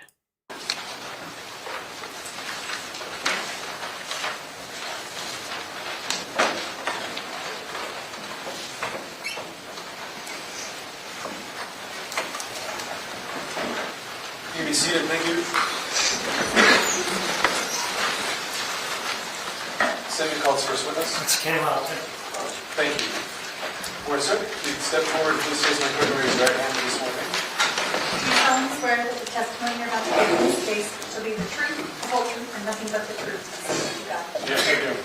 Thank you, sir. Welcome to have a seat, sir. Thank you. Good night, Clark. Thank you, Judge. Can you say your whole name and spell your last for us? Kenneth Charles Lallatin, Lallatin. Mr. Lallatin, what do you currently do for work? Well, I am currently working for Probable Builders, which is a national home. I didn't catch exactly how to spell his surname there. Sorry about that. Hold on one second. I just want to go back a few seconds. And nothing but the truth. So help you God. Okay. Yes, I do. Thank you, sir. Welcome to have a seat, sir. Thank you. Good night, Clark. Thank you, Judge. Can you say your whole name and spell your last for us? Kenneth Charles Lallatin, Lallatin. Mr. Lallatin, what do you currently do for work? Well, I am currently working for Probable Builders, which is a national home building company. I was recently hired to manage their local office. Before that, how were you employed? With the Kootenai County Sheriff's Office as a detective sergeant. At some point, did you retire? I did, When was that? September 2023. Can you describe for us your law enforcement career before you retired?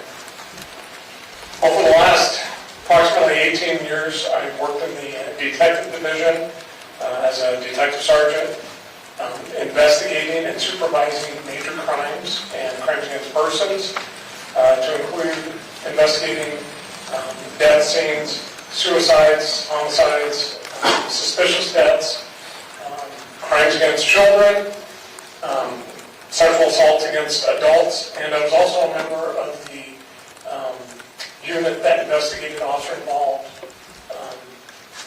shootings and other incidents of that nature, as well as one of my other responsibilities was to investigate and conduct internal investigations when there was accusations of wrongdoing by other peace officers. In the Sheriff's Department, what did you do before that? Well, before that, then I worked in the patrol division as a watch commander. Before that time, I was a supervisor in the backcountry Marine Division, and before that, I worked as a narcotics officer with the Joint Drug Task Force. And before that, you worked with another law enforcement agency. I worked for two. Can you describe this? Prior to Kootenai County, I worked for the Boundary. I would love to get the name right. You guys are saying Lallatin. Some are saying Lallatif. I tried my best. I'm a little bit hard of hearing, if you didn't know that. I was actually deaf before. So please, I tried my best to hear there, and you say Kenneth Charles Lallatif. It's what a surname, right? There's a lot of very interesting names in this trial. Lallatif, is that what it is? Lallatif. Okay, let's try and make it like that. County Sheriff's Office as a patrol deputy for a couple of years. Before that, I worked for the Natrona County Sheriff's Office in Casper, Wyoming. So how many years total do you have with law enforcement experience? Approximately 30 before retiring. On February 2nd of 2021, did you become involved in the case involving Dan Howard? Yes, I did. Is he here today? Yes, he Can is. you please point him out, describe where he's seated, tell us what he's wearing? Mr. Howard is seated at the defense table. He's closest to the jury.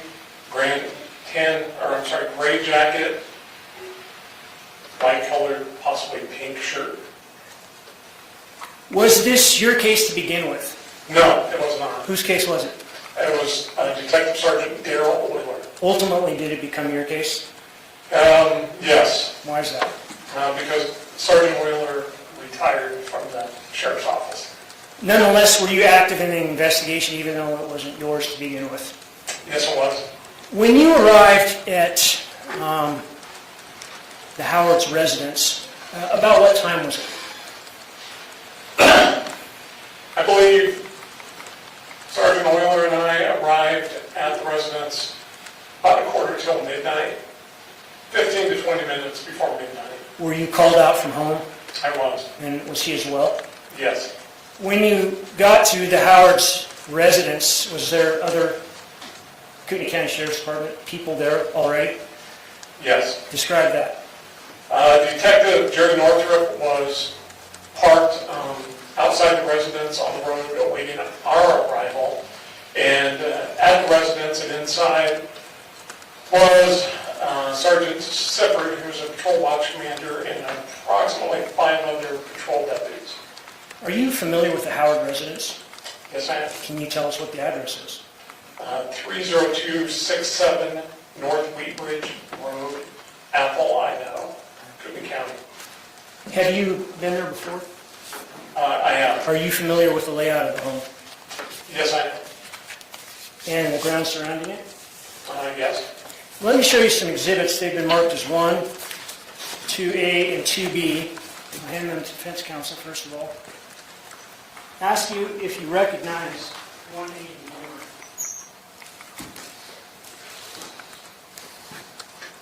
Yes, I do. Do you recognize that? That is an aerial photograph of the Dan Howard property on North Wheatridge Road. An accurate layout of the buildings on that property? Yes, it appears to be. And the next two are been marked as 2A and 2B. Take a look at those. Starting with 2A, would you recognize that? That appears to be the floor plan of the main level of the Dan Howard residence. And so by floor plan, you're referring to rooms, walls, closets, beds, furniture, that kind of thing? That's correct. And then 2B? That would be the basement area of Dan Howard's residence at 30267 North Wheatridge Road in Athol, Idaho. Again, showing the same items that 2A had. Yes. Does this appear accurate in terms of the layout of the furniture that the house was back in February 2nd, 2021? So that's my recollection, yes. Move to admit 1, 2A, and 2B. Thank you, Stefan. You say former detective Kenneth Lallatin is correct. Thank you so much. Wow, these names are very interesting. We even had the judge's name there earlier. What? How do we pronounce that exactly? But thank you so much. I really appreciate all your help as well. State's witness Kenneth Lallatin, a former detective from the Kootenai County Sheriff's Office. Exhibits 1, 2A, and 2B are admitted. Publish the same. You may publish.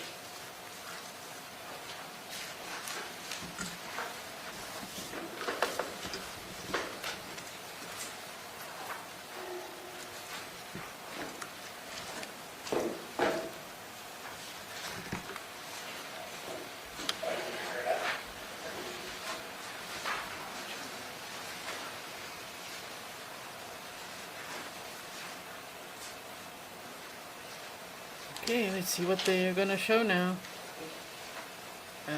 Lala Delbray, thank you so much. I really appreciate it. Thank you all for being here. I gotta be careful. What are they going to show now? We don't know. Thank you all for being here. If you haven't yet, please like and share so that others know that we are live right now, watching this trial together. Okay, we're looking at 1A. So it looks like North Wheatridge Road is the access point to the Howard residence. Is that accurate? Yes. Is US 95 close by?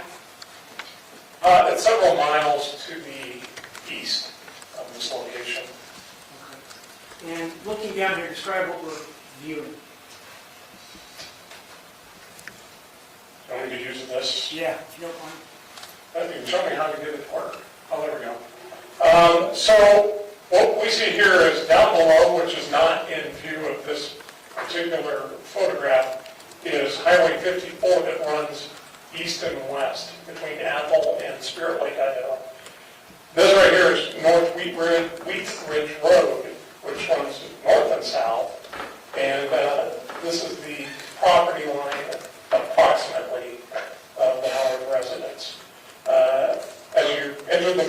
driveway. You have the residence to the left. This is the garage, and this is the main house here.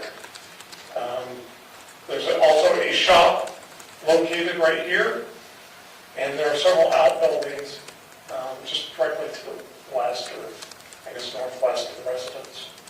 Okay. And then if you could do the same with 2A.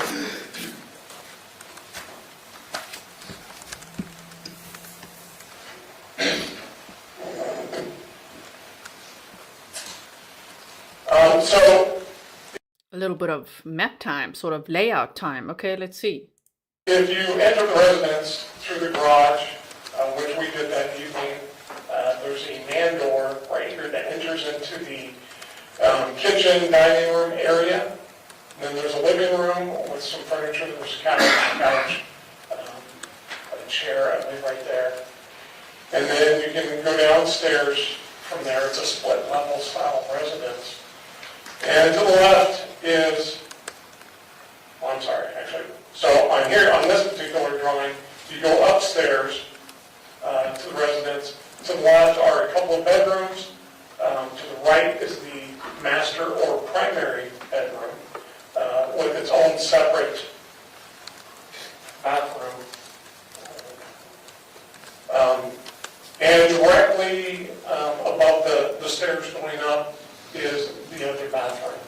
Before I show you B, let me ask you a few more questions about that night and 2A. So when you and the other detectives arrive, did you end up waiting there for a lengthy period of time? Yes, quite a while. Like how long about? From the time we arrived there, I would say we were at the residence total probably a good 8.5 hours, maybe 9 hours. And what was the reason for much of that delay? Waiting on the search warrant to arrive. When you got there initially, I just quickly want to pause. Kelly case is found in the tub. So the victim was found in the bathtub. They said the water was still quite warm and there were bubbles in it. And, you know, people said that knew her that she loved to take bubble baths. She took them every night. But she was found in there with a gunshot wound to her mouth. Cause of death at the time was ruled undetermined. And later there was this 2-year investigation and they determined this was more a homicide and that she had been asphyxiated. And she had bruises and a burn on her arm and all kinds of other evidence led to this day where we're now watching this murder trial. And the guy who's on trial is a former Indiana State Police trooper and former Marine.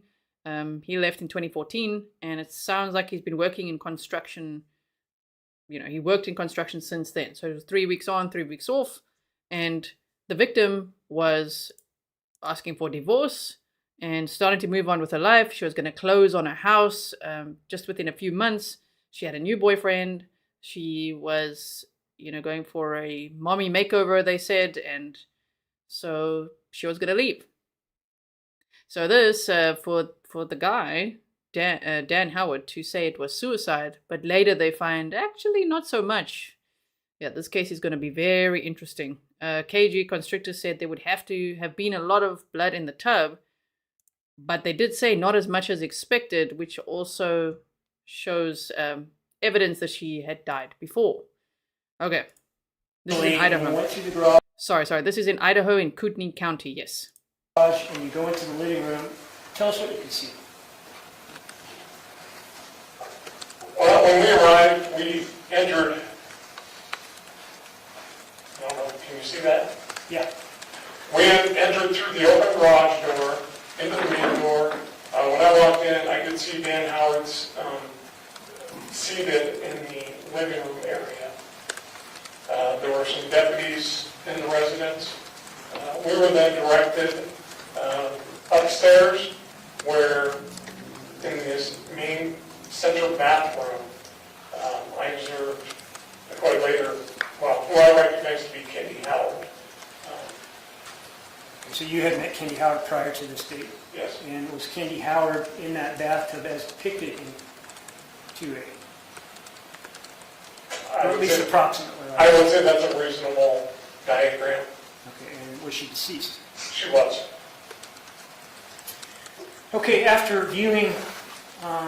Kendy, did you go back downstairs? Yes. Ultimately, did you at some point become familiar with not the main floor, but downstairs? Yes. What was depicted in 2A? I mean, excuse me, 2B. We'll take a look at that briefly, and maybe you can do the same thing that you've done with the other exhibits in the past.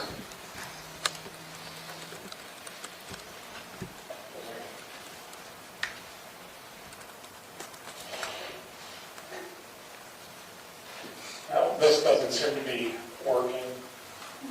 To get to this downstairs room, we'll simply take the stairs down. Yes, like I said before, it's a split level residence or tri-level. This would be the... This would be the basement, so you go down to the left of the stairs.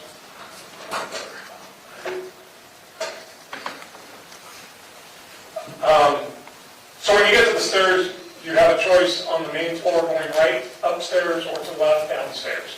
If you take the left and you go downstairs, to the left and kind of straight ahead is a laundry room. There's a bedroom down there. And to the right is another family room area with a wood stove and a bar area. There's a couch, some chairs, and I believe a television down there. Okay.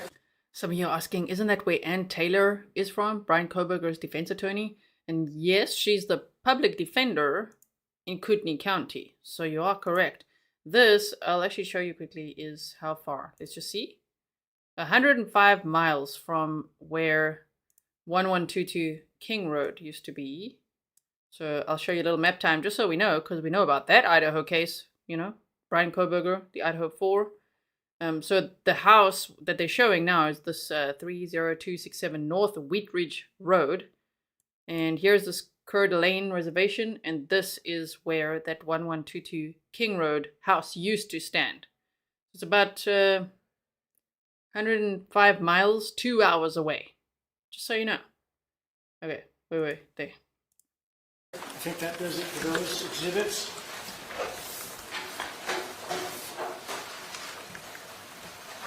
Let me ask a couple more questions about any objects that you could see in the bathtub with Kendy. Were there any? Yes, there was. What was it?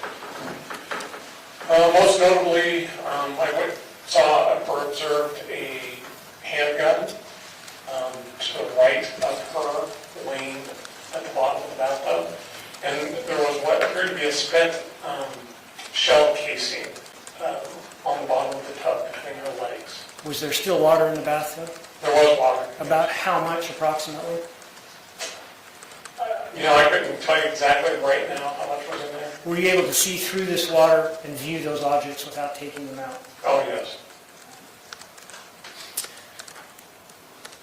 Did you and Detective Euler end up waiting for that search warrant, and then during the time the search warrant was executed, having a very lengthy conversation with Dan Howard? I guess it would be the early morning hours of February 3rd, 2021. Yeah, I wouldn't necessarily categorize it as lengthy because we took some breaks in between while we were waiting for the search warrant, but yes. Was it recorded? Yes, it was. And who recorded it? Detective Sergeant Darrell Euler. How? Using a body camera that had both video and audio. All right. During the entire time, essentially? As far as I know, during the entire contact with Dan Howard, yes. Okay, so those recordings are lengthy. They are. I just want to ask you some specific questions about that conversation that you and Detective Euler had with Mr. Howard. We're going to watch those recordings next week at some point, okay? Okay. All right, so I know you told us that you've met Dan Howard before. Have you talked with Dan Howard before? Yes, I have. Is Dan Howard the kind of person that looks you in the eye when he speaks to you? Yes. Would Dan Howard look you in the eye early that morning? Have some foundation. Lay a little bit more foundation about his interactions that would lead him to make that determination about. How many times have you spoken with Dan Howard since you've known him?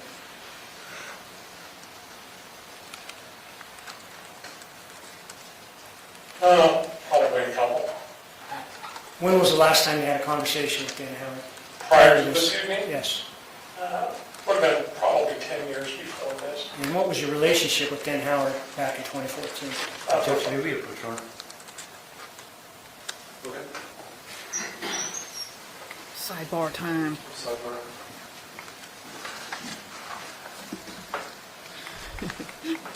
This witness's face, he's like... It's amazing how we can't hear them, but the mics keep going. Oh, show the back of his head. There's the defendant, everyone. Daniel Charles Howard.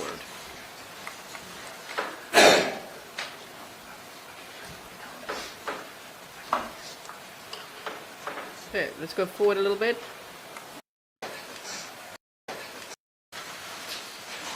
Prior to that 10 years? Prior to Prior. February 2nd, 2021. Would have been about 10 years prior. Okay, and about how long were those conversations that you had with him? They're fairly lengthy. So you've had substantial contact with him in the past, face to face? Yes. And in those prior contacts with him, would he look you in the eye? Objection, Okay. Well, yeah. What, would he do that when you were talking to him on February 3rd in the early morning hours of his house? No, not consistently. What do you mean by that? During our contact that evening, Dan made very little eye contact with me. At times, did he make eye contact with you? At times he did, yes. And what was his emotional level at the times he made eye contact with you, during the times that he did that morning? I would say he appeared to be frustrated or trying to explain something. objection, speculation.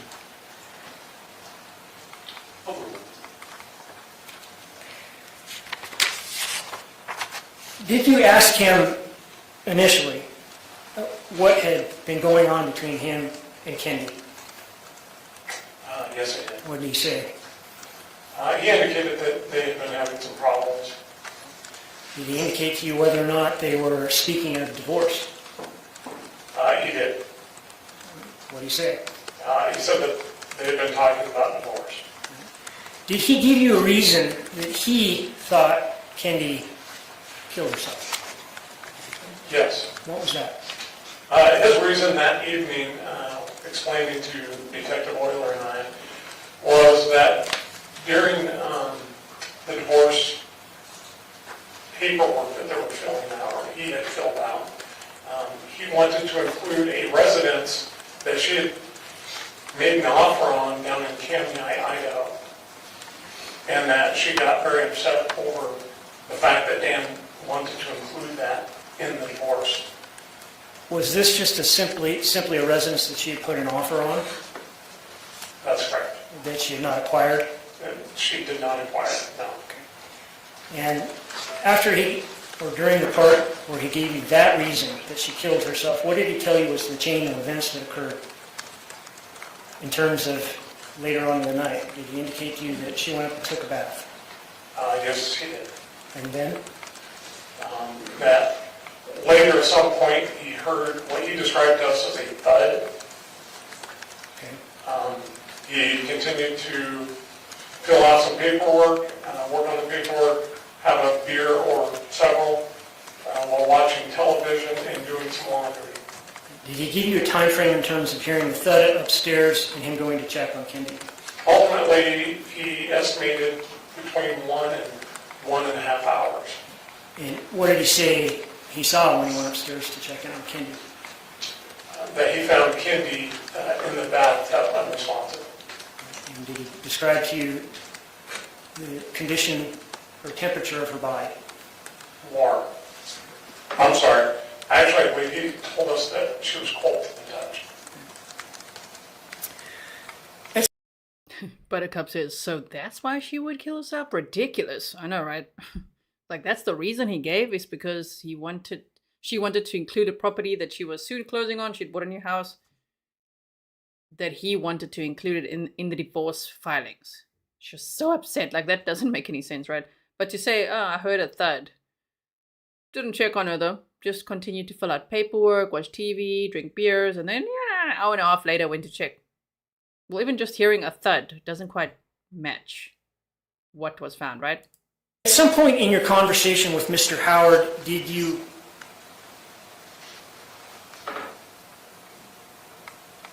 ask him whether or not he had shot a firearm that day in conjunction with GSR testing? I didn't ask in those terms. At some point, did you use a ruse in speaking with Mr. Howard that involved gunshot residue testing? Yes. Why? I wanted to see what his reaction was going to be. Why? Because at that point I was, well, we were all suspicious of the circumstances of Kendy's death. What is GSR? It's known as gunshot residue, and it occurs when you fire a weapon and you're in close proximity to it.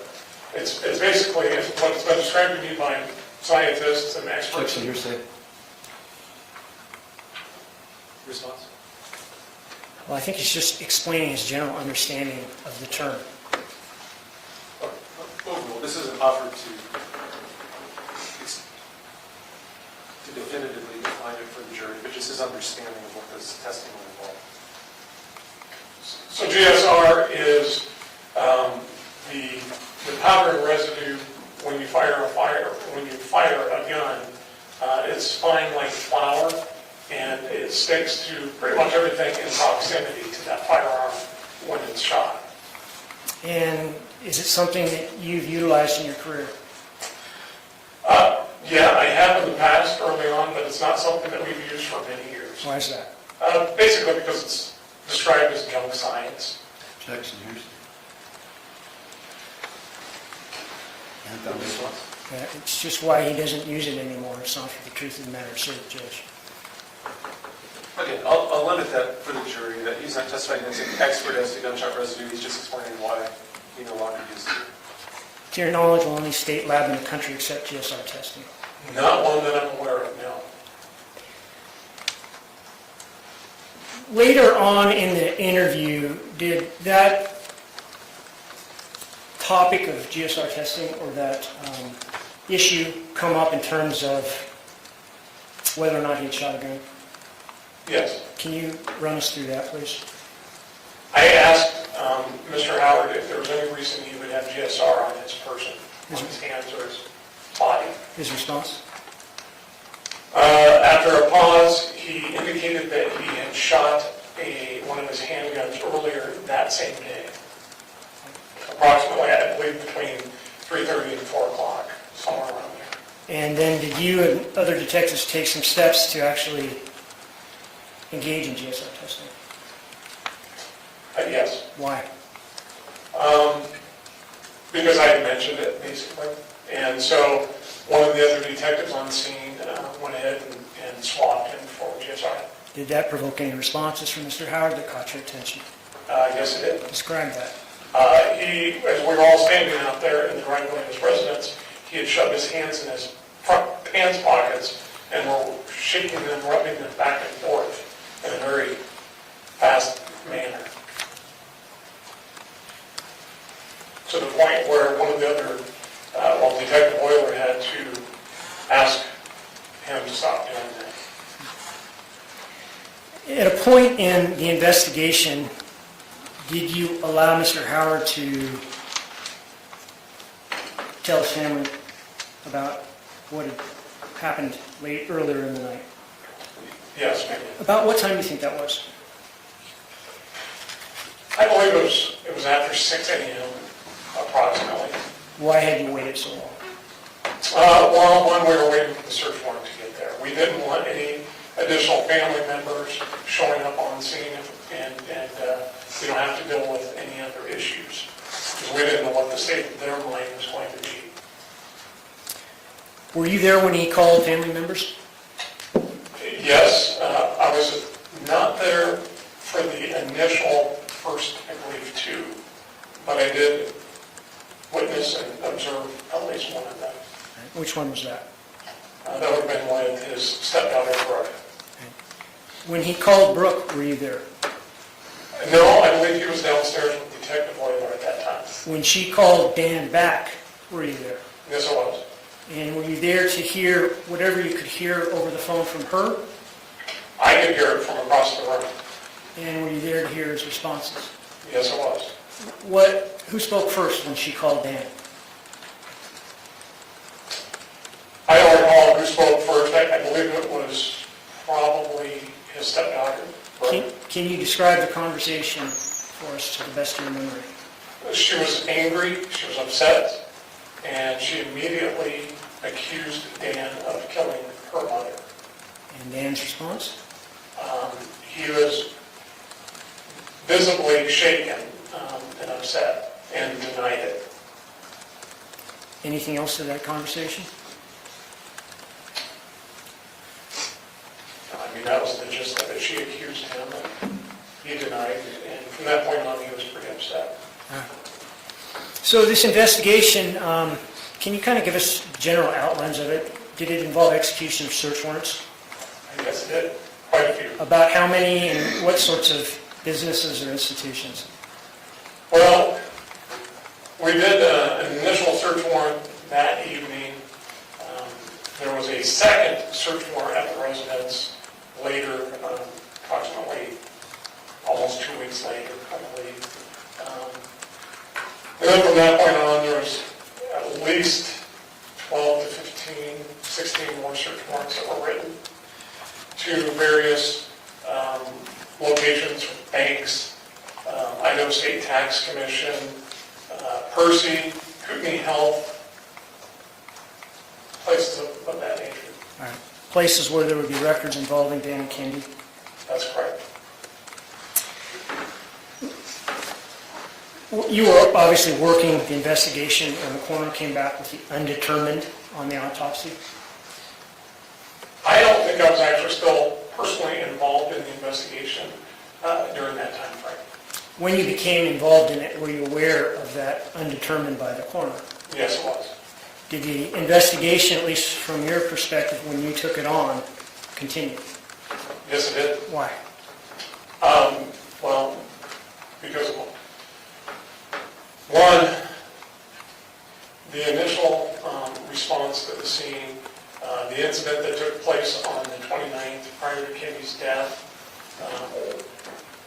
Dan's reaction that evening, observations that were made not only by myself, but literally by every other officer that was on scene that night. The inconsistent statements from Dan that evening, the inconsistent, basically, crime scene or death scene where Kendy Howard was located. There was concerns about injuries located on her person and her body that were also not consistent whatsoever with what Dan had tried telling us earlier. Just pausing as well for, if you're only joining now, welcome. Thank you for watching this trial here with us. So it was Dan, the defendant's stepdaughter, that immediately accused him of murdering her mother. So the victim, Kendy, had a daughter from a previous marriage, and then she also had a son with this Daniel Howard, the defendant. And so they're saying when Brooke, the stepdaughter, got there, when both, I believe both children were adults at the time that this happened. I'm not sure exactly of the age, but they said that they were adult children. So, all grown up. So yes, that would be Brooke, and then the son's name, I think, was Wyatt. So we haven't heard what his reaction was, but wow, that must have been so scary for her, for, Kendy's daughter to learn what? Like, she died of suicide is what Dan was saying already then. She's like, no way, he killed her. Because, friends and family had known about some ongoing abuse, it sounds like. Those battery charges that he's now facing as well. Also, interestingly, on the day that Kendy was allegedly murdered, she actually posted this on Facebook on February 2nd of 2021. And she said, lol, and it said, what will 2021 bring you? And the result was, you know how sometimes TikTok also has these types of like generators for answers, and it says, Kendy, 2021 will bring you a single but happy life. Shame, man. My goodness. Okay. So let's continue watching. This is direct examination. The state is asking, I don't know exactly this prosecuting attorney's name. We knew the other guy's name. This one, I don't know, but he's part of the prosecution team. And the witness is Kenneth Lallatin, a former detective with the Kootenai County Sheriff's Office. So to them already from the beginning, it seemed pretty sus, that things weren't quite matching up. And Kendy, the victim, had other injuries and bruises on her body that they thought, oh, that's not quite adding up either.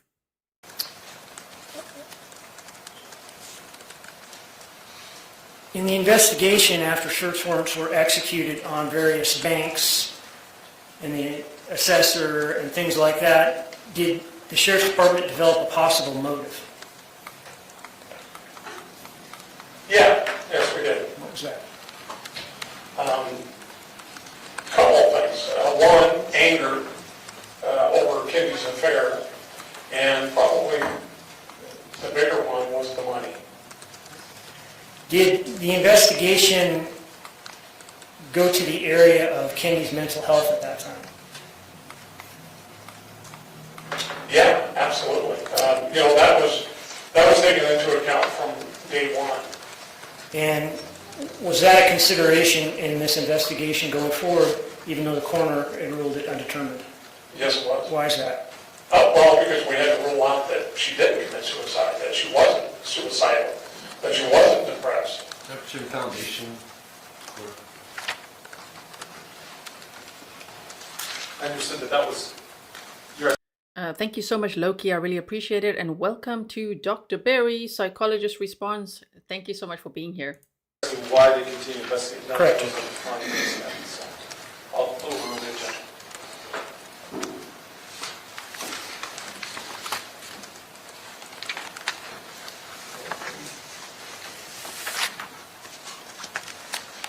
No further questions. Thank you. Cross-examination, Mr. Johnson. Let's get time for a break.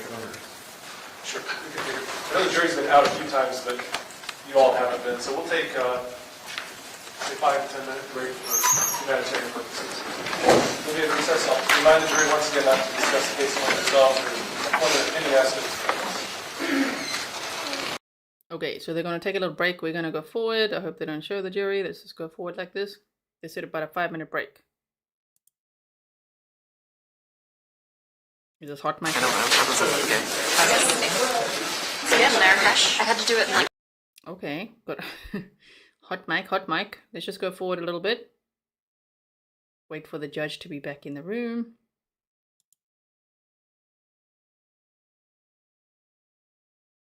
Okay, it looks like here.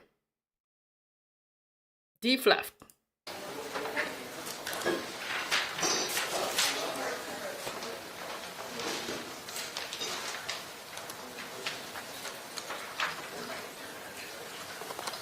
Kelly Kay says she had the affair or he did. Well, she'd fallen in love with someone that she had known from high school already, and she was moving on with her life. They were in the process, which could take a while, right, of divorce. So she did have a new relationship, new home, very excited for her new life.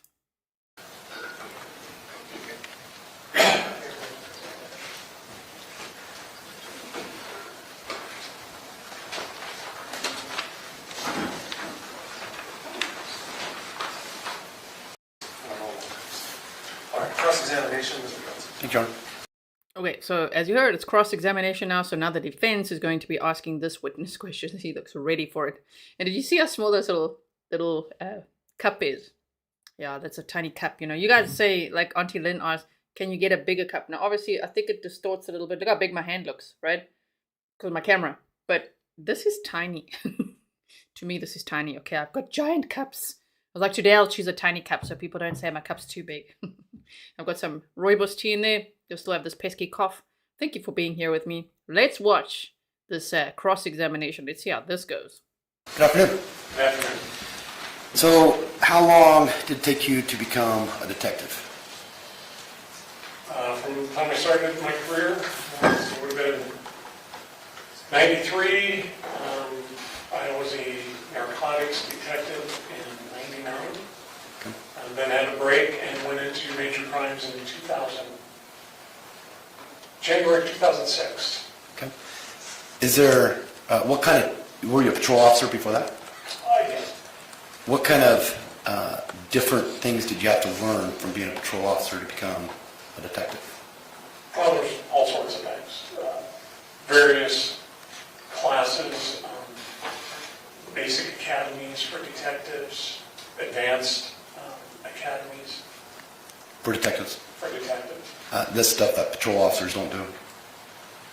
It's open to most patrol officers, but many don't attend. And is there a difference between, say, investigating, being a narcotics detective? You learn different things from being a homicide detective or a major crimes detective? Well, the basic concepts of investigations is really the same. But yes, the nature of the investigation is different. How much training did you have to go through, starting with the narcotics detective? How much training did you have to do to become a detective? But I didn't necessarily have to do any of the training to become a detective. It was an appointed position. Okay. But to stay a detective, you had to complete training? Well, every peace officer has to do so many hours of training every year to keep their certifications. Okay. Let me rephrase.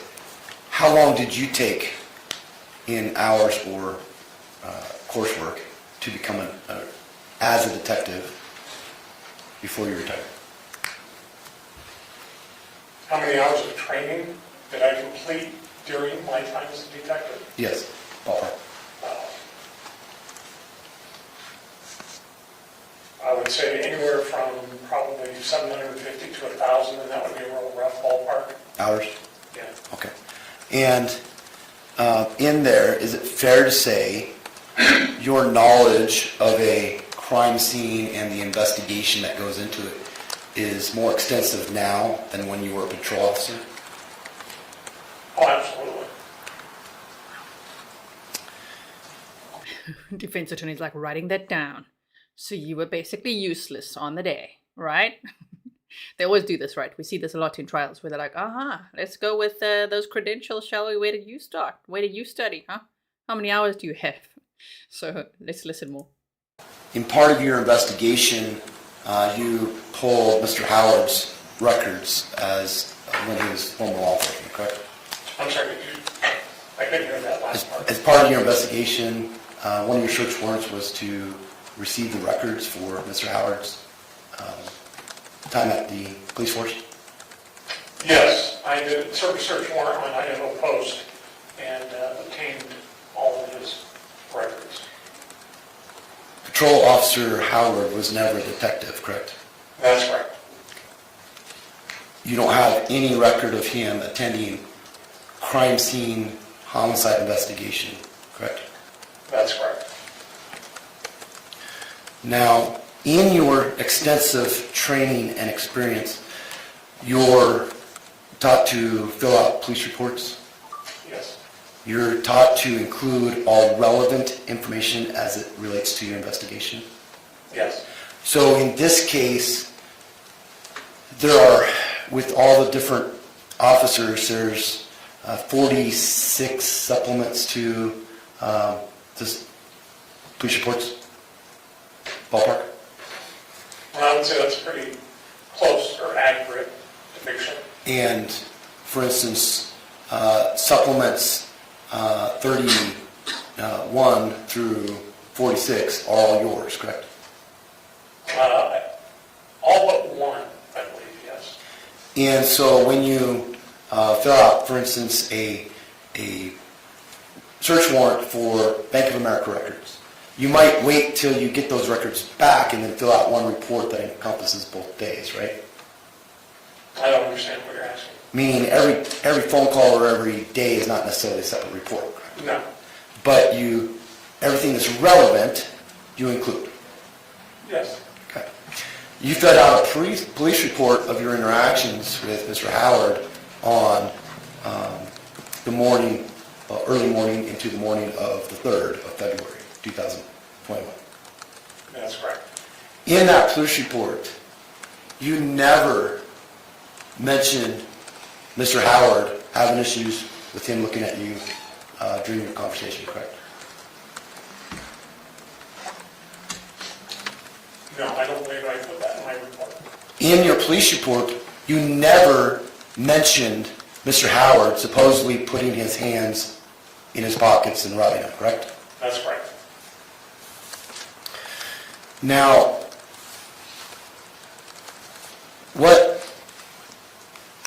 did you participate in the first search warrant? As far as processing the scene? Yes. No. Okay. Who processed the scene to your knowledge? Detective Jerry Northrop was in charge of the processing the scene, and Detective Chris Kurzman assisted him. Okay. Now, there was a second search warrant conducted on the premises in February that same month. That's correct. Were you present there? Only for portions of it. Okay. I, again, did not participate in the actual processing of the scene. What search warrants did you apply for? Well, I don't have the list in front of me. The ones I applied for would have been, on the top of my head, it would have been some bank records. It would have been bank records, Percy, that would have been Dan Howard's retirement information, would have been Kootenai Health for Kendy Howard's employment and insurance information. There was several different financial institutions, Idaho Post, I'm sure there were some others. Now, you and Detective Northrop went up to Alaska together? No. Was it you and Oil? You and Detective Oil went up to Alaska, and part of what you were looking for was to see if Mr. Howard was having an affair? That was part of it. There was more of it. During your conversation with Dan, there was mention of him coming home a couple days late, Yes. and your understanding from the conversation was that he worked a couple days late, a couple days over. That's correct. You confirmed that he did in fact work a couple days late up in Alaska, correct? Yes, we did. During that time, also, in your police report, you say that his co-workers didn't have anything of evidentiary value or significance. Correct. Did any of them describe seeing Dan as sorrowful? I don't recall that, no.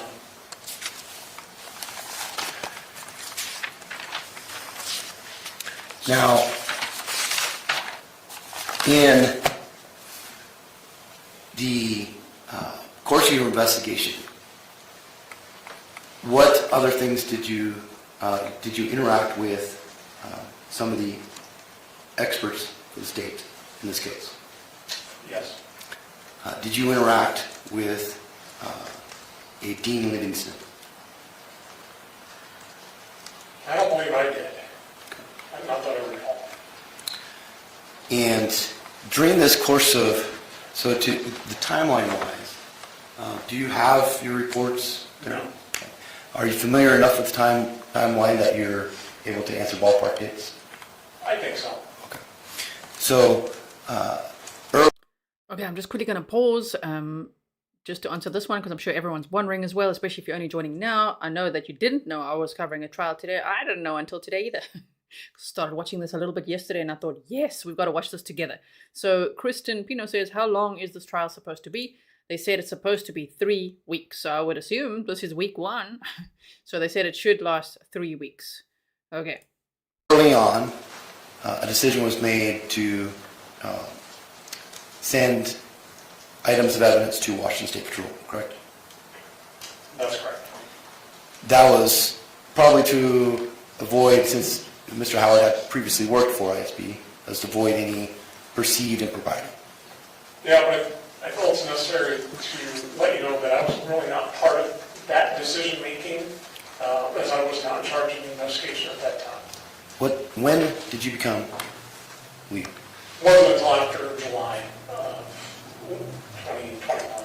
And did you review all the reports and emails and correspondence in the file for the few months prior to you taking leave? To the best of my knowledge, I did. And Quick pause again. Frankie Chow, thank you for all the information that you are sharing with us. Remind us again, please, how you know the victim. I really appreciate all this information. You said her parents live in, now I want to say it correctly again, Kamia. Kendy moved back for a short time during the abuse. He wanted the house included in splitting assets, but it was her inheritance or family property. Oh my goodness. Okay, thank you so much. did you review the evidence that came back in this case? I did. In fact, somewhere around August of 21, you did an evidence review where you went and looked at the physical evidence. That sounds about right. After that time,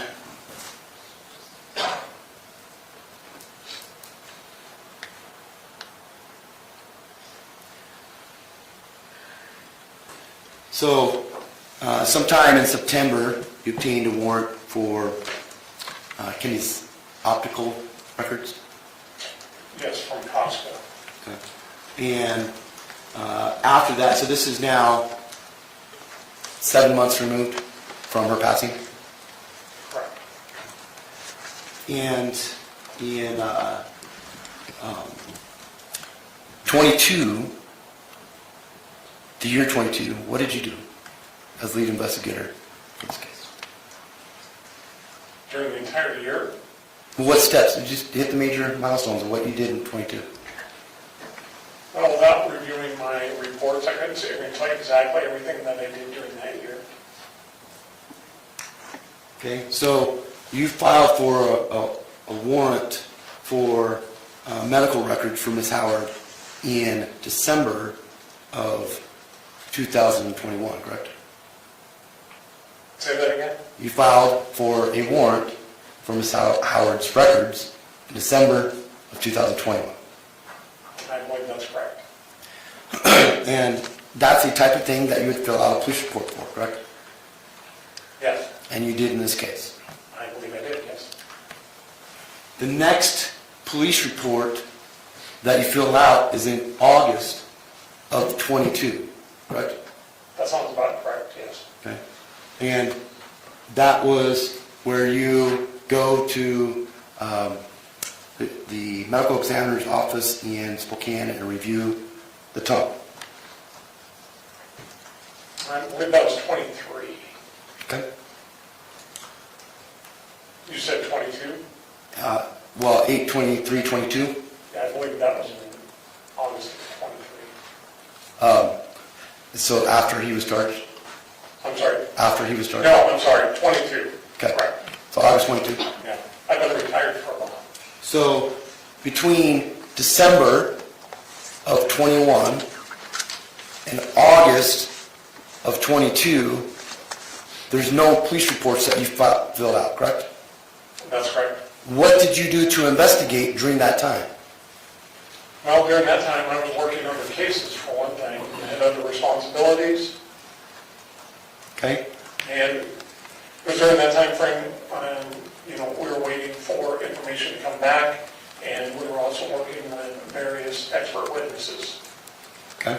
When you say we, you were working with them?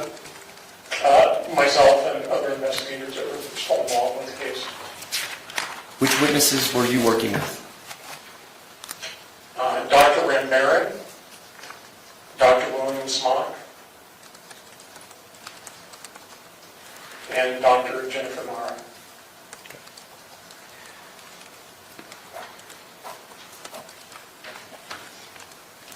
What made you,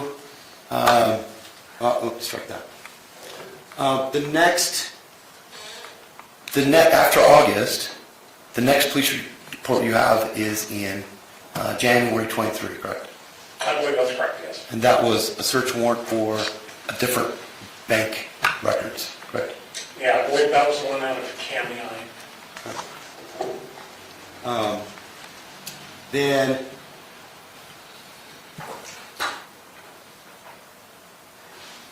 also, that month, you filled out a police report in January of 23, where you had a phone call with the Dr. Mohawk, correct? Was that January of 23 or 22? January 23. Yes, that's correct. And the purpose of that phone call is Dr. Howard had retired at that point, correct? Yes. Was it your understand? What was your understanding of what were you trying to have him review? Well, him as a her, Mackenzie Mott is a female. And I believe Mackenzie Mott called me as a follow-up. What we're looking for is there was concerns and inconsistencies with the original autopsy. Okay. And those concerns were your concerns? They were made my concern, yes. And then after that, in April, you filled out a police report where you mentioned in the course of an interview a carotid restraint, correct? That's April of 23? Mentioning what? A carotid restraint? I believe so, yes. And that's the first time in a police report that you have mentioned carotid restraint, correct? That's correct.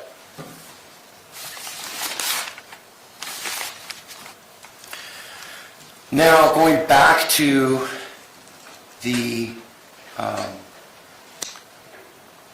day of Kenny's passing, when you were there, Mr. Howard was watched by Deputy Wheeler the whole time, correct? Do you understand? I don't know if it was strictly Deputy Wheeler, but he was generally in the presence of one of the officers while we were there, yes. So you, Detective Euler and Detective Northrop, you come in and out at different times, but you're also calling Detective Hollenbeck, correct? No, Okay. You're checking on the status of the warrant, yes. and Detective Hollenbeck applied for one? Okay. We'll get to that. The warrant, but while you were out there, there were other officers. How many officers were present now? Well, when we first arrived, I believe there was 5 or 6 officers on scene. Not all of them were in the house. But there was 5 or 6 there. As the evening went on, some of those officers left. So we had 1 or 2 there, I believe. Okay. Now, when you overheard Kenny's daughter emotional on the phone, you accused Dan of killing his wife, correct? Yes, I did. That's when you made up your mind? No. No further questions. Thank you, Mr. Johnson. Redirect, Mr. Verheeren. Thank you. That was pretty spicy, huh? Pretty spicy cross there. Okay, redirect time.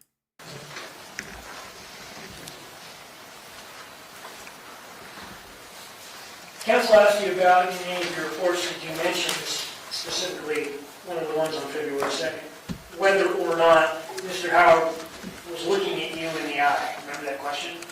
You're like, Yes. And you said no. Why is that? Why did I say no? He Why wasn't. didn't you mention it in your report? Well, one, Detective Wheeler was also filling out a report on that. And the other part of that is the entire contact was captured on video.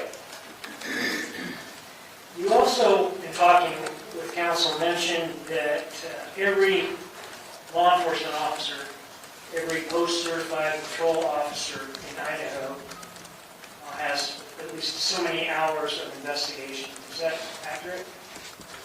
Yeah, every police officer has so many hours of investigations that they receive at post. Can you give us a little more detail about that? Well, it's basic training in investigations. Some agencies, like Idaho State Police, has additional investigative academy that they attend that is solely pertains to investigations. You patrol Traffic. officers get trained in the basics of DNA.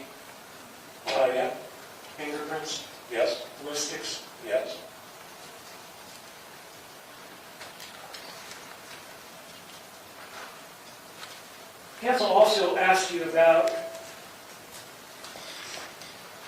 your report and whether or not you had mentioned that Mr. Howard put his hands in his pockets and vigorously wiggled them after he was braced with the GSR topic. Remember that question? Yes. Was there another deputy, nonetheless, that did document in his report? Yes. Who was that? Detective Darrell Oiler. No further questions. Thank you, sir. You may retake your seat. And that's witness number 1 done. So they said they would have 55 to 60 witnesses. The trial's expected to last about 3 weeks. So guess what we're doing for the rest of March? Pretty much this. We'll be watching this. We'll be catching up as well over the weekend because we're 1 day behind now. And I don't know yet if that's Saturday or Sunday because Saturday is my birthday. So I'm not sure yet if we're going to do it on Saturday. I don't mind. I love spending time with you guys as well. And, you know, we're going to celebrate at some point as well. So just make sure that you are subscribed with your notifications turned on so that you don't miss out. Make sure you are subscribed anyway, because sometimes YouTube will automatically unsubscribe you, you know, when they have new software updates or whatever. So just check, because I think a lot of people also, I mean, no one knew, there was no real warning that I was going to be covering this trial. I'm so glad that you are here though, watching with me, and I hope that more of the Grizzlies will find out what we're doing and catch up with us. Next witness. Janyce Wadsworth. Sorry, I couldn't quite hear you. Janyce Wadsworth. Thank you.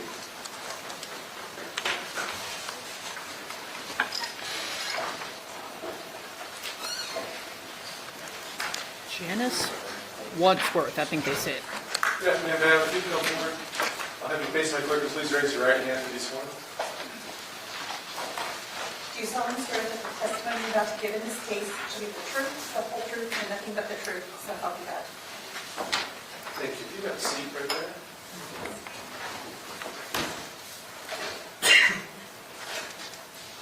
Ma'am, As best you can, I'll just have to scoot forward a little bit, make sure you're talking to the microphone. You may require Ms. Lawrence? forgive me, was she sworn in? She's sworn in, but I haven't got her name for the record. Ma'am, did you please state your name for the record? Would you spell it? Janyce Wadsworth, Janyce Wadsworth. And ma'am, how are you employed? I work for Kootenai County Sheriff's Office as an emergency communications officer. Is an emergency communications officer often referred to as a 911 dispatcher? Yes, Okay. And how long have you been employed in that fashion? over 7 years. Okay. And were you working as a dispatcher on July 10th, 2020? Yes. And could you please tell the jury what exactly a dispatcher does? I answer 911 calls and admin calls, dispatch law enforcement, fire, and medical throughout Kendy County.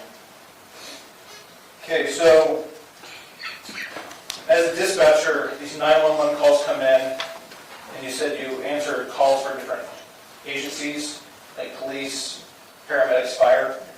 And when these calls come in, do you work with a software system that helps you? Yes. And what is that software system called? It's called CAD, Computer Aided Dispatch. So CAD is CAD, Computer Aided Dispatch. And are you able to, well, when you're on the phone with a 911 caller, how are you using CAD? I answer the call in for the responders, entering the address and the details of the call for them to see on their computers as well. Okay, so when you're on the phone with a 911 caller, you're putting notes into CAD, Correct. and you said it's for the responders? Yes. And who are the responders? Law enforcement, fire, EMS, whoever's with them. Do law enforcement, fire, EMS responders have CAD in their vehicles? Yes. So this CAD system, are they able to read your notes as you're putting them in while you're on 911? Correct. Okay. And so while you're on the phone with somebody calling 911, you're in constant communication with responders? Yes. And while you're at work as a dispatcher, you're using CAD, do you have anything else at your disposal that you can record the 911 calls? Yes. Is that CAD or is that something different? There's different programs we use, but the phone calls are recorded, as is my screen and everything. Okay, so the audio of the 911 calls, did they get recorded as well? Correct. Okay. And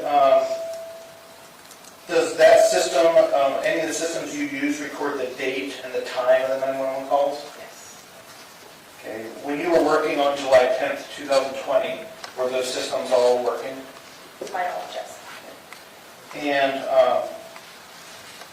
did you receive a phone call, a 911 call on July 10th, 2020 from a Kendy Howard? Okay, and do you recall what time of the day that came in? By 9 p.m. 9 p.m. about? Okay. And have you had a chance to go back and listen to that 911 audio? Okay. May I approach your Honor? You may. Okay, so they're talking about the 911 audio from July 10th of 2020, which is actually where the defendant's domestic battery charge comes from, where he had injured Kendy. So this should be interesting as to what was said on this call. So don't get it confused with the day of the alleged murder. That's February 2nd of 2021. Now they're talking about July 10th of 2020.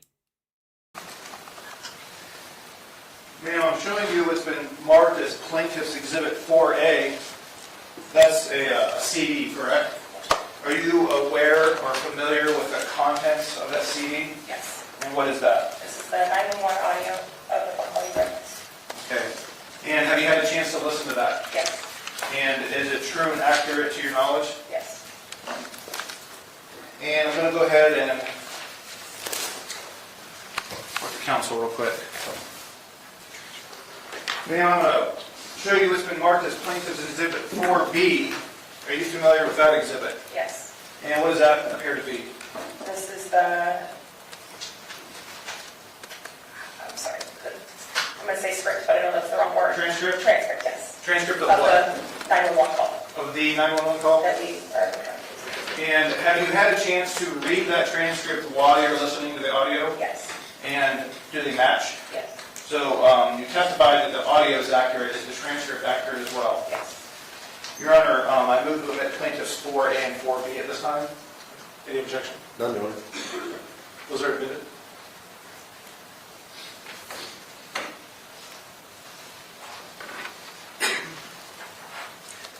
Your Honor, at this time,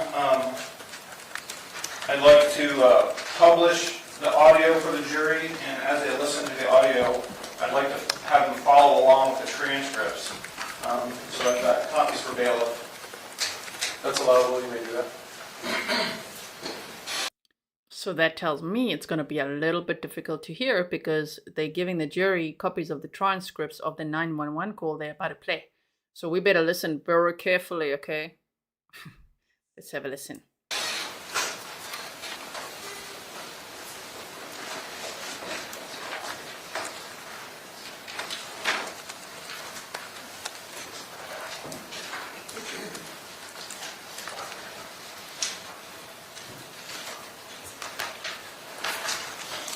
The sound is boosted, everyone, yes.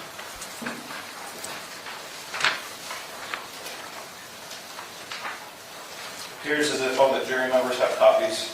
Your Honor, may I publish the audio? You may.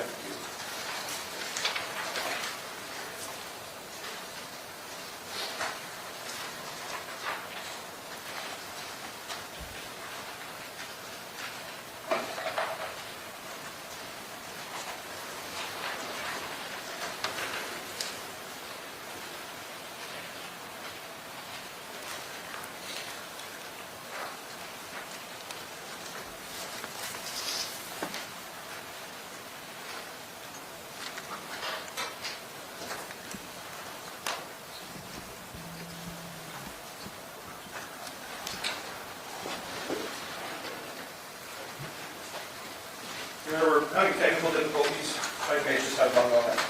Sure. Ooh, now we get to deflect the technical difficulties.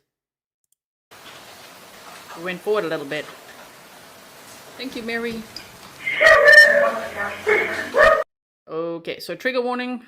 This could be distressing to hear. Something also happened there, so hold on one second. We'll see it now. Also, You know when I'm unpacked, when I've got the trigger bunny, right? Got that trigger bunny here. Okay, let's just make sure that we play it.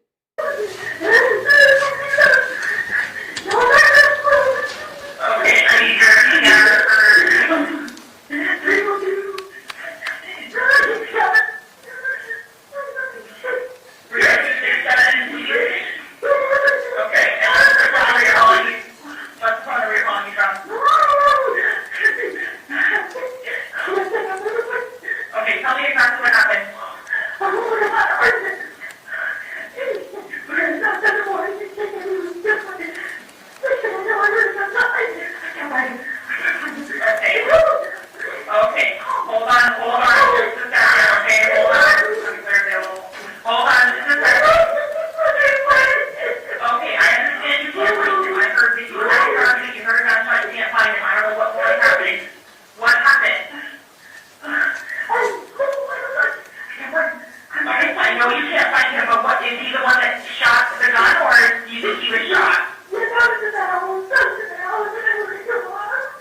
I wonder who's calling. Is it Kendy? This is what it sounds like they were alluding to when they said that at some point that they thought that Dan had killed himself and there was a call made. But they said this was from July 10th of 2020. Interesting. Which is the same date that they said this domestic battery happened. So let's keep listening. When did this happen? When did you hear the gunshot? 2 minutes ago? Okay. Okay, you're okay.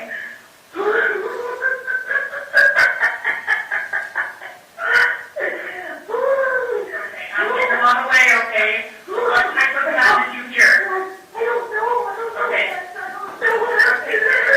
You're doing okay. You're doing okay. Take a breath for me, okay? They're coming. I know. They're coming to help, okay? I need you to take a breath, okay? Thank you. Good job. Good job.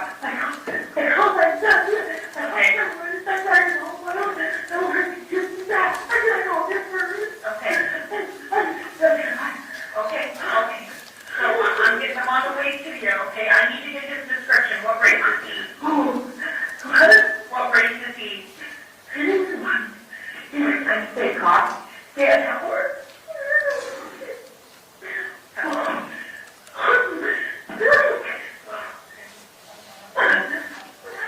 Okay, what you said he's white. How old is he? 57. What's he wearing?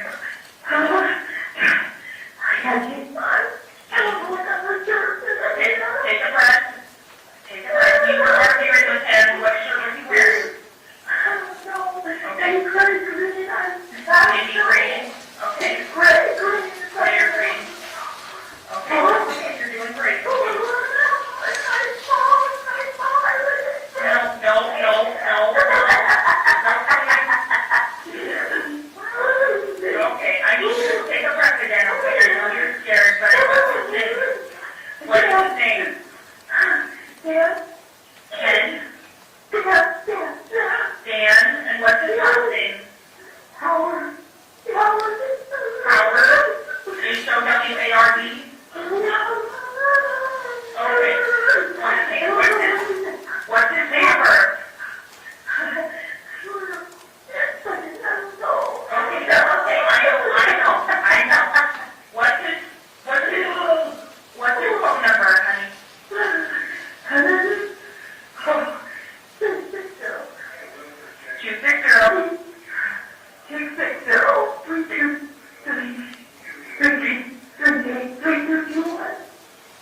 3221, and that's a 208 number? Okay. Does he live there? Okay. You said he does live there, is that right? That's the top. What the hell, Dad? Is he there? Have you seen him? Is he okay? Is he okay? Is he walking? Is he, what's going on? Okay. He's walking out the door. Does he have a gun? Yes, he has a phone. The door is against us. Okay. Is he talking to you or you have to get suspended? No. Okay. Can you yell at him, tell him you're on the phone with 911?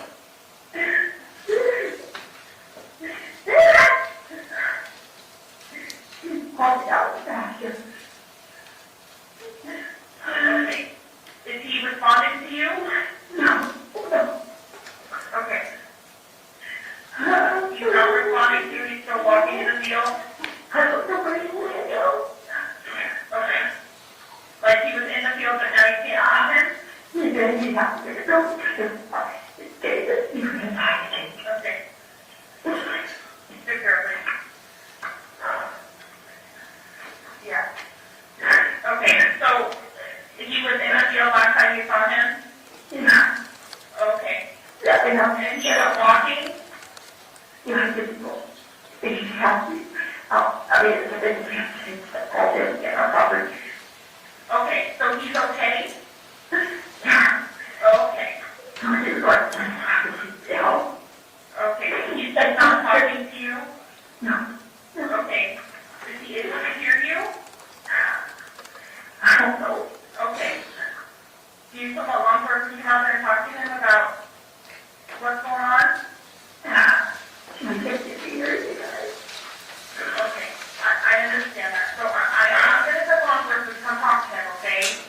But you don't see a gun on him anywhere? No, I can't see it. Okay. I know you heard the gunshot, so can you please try to get his attention, get him to come to the house? If he doesn't have a gun?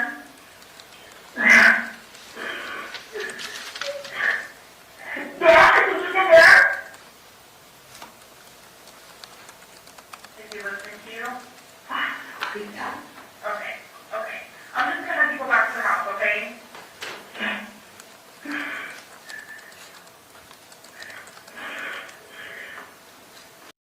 Just quickly gonna pause. I can see, some people, you're saying you can't hear. I know it's pretty hard to hear this one. A lot of distress in her voice. I think that's Kendy calling. And this was July 10th of 2020 is what they said, which was one of the days where this domestic battery charge comes from, where they said she had injuries to her chest, and I think they said to her head or her ear or something, and she heard a gunshot. So she thought that he had taken his own life. So she's phoning completely distressed, completely in fear as well. I mean, maybe she was in fear for her life that day as well, of course, so very distressed. I don't think that was laughing. I think it was more like crying, like she's crying so hard and can't breathe that I think that's what was happening there. You can see with this little line here, there's still some more to hear. So let's continue to listen.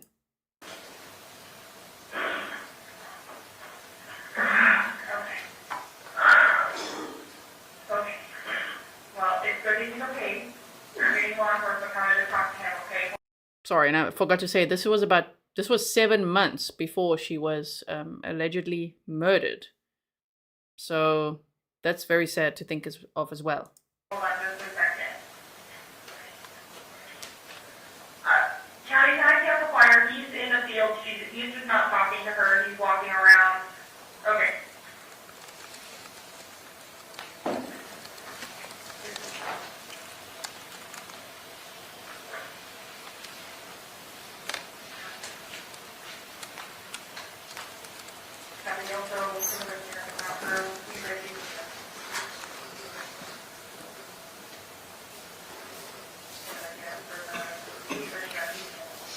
Okay, are you already off the danger right now? Are you still there? Can you hear me? Sam?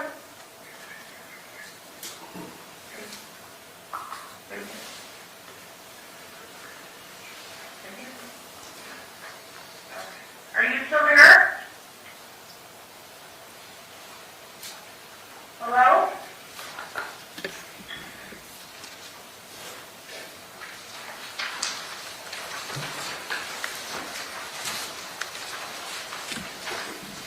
Your Honor, at this time I have no further questions from this witness. Thank you, Ms. Mortensen. Cross-examination, Mr. Counsel. Briefly, though. Good afternoon. So this was 7/10 of 2020? Okay. And you canceled fire and EMS, is that right? Law enforcement still showed up that day? Okay. No further questions, thank you. Nothing further. Okay. Thank you, ma'am. You may step down. Okay, so that, yeah, sure, that call she sounded so scared, so distressed, and she didn't even know where he was, and you could just hear she's like freaked out and looking for him, and she thought he shot himself, but then he's like walking around. Didn't she say he's like walking in a field or something as well that she could see? And man, that sounded scary. So that was from July 10th of 2020. I wonder, we'll have to hear more now. When did the police come out, and what did they see, and what were her injuries? Because they mentioned it in the opening statements there, that this is where that domestic battery charge came from, which the defendant is facing here too, as well as the murder charges. Sure, that was very hectic.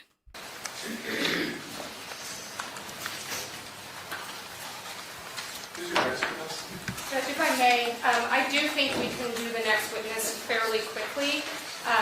However, in the interest of time and not excusing the jury, if we could just have just a very brief sidebar before we call that witness. Sure.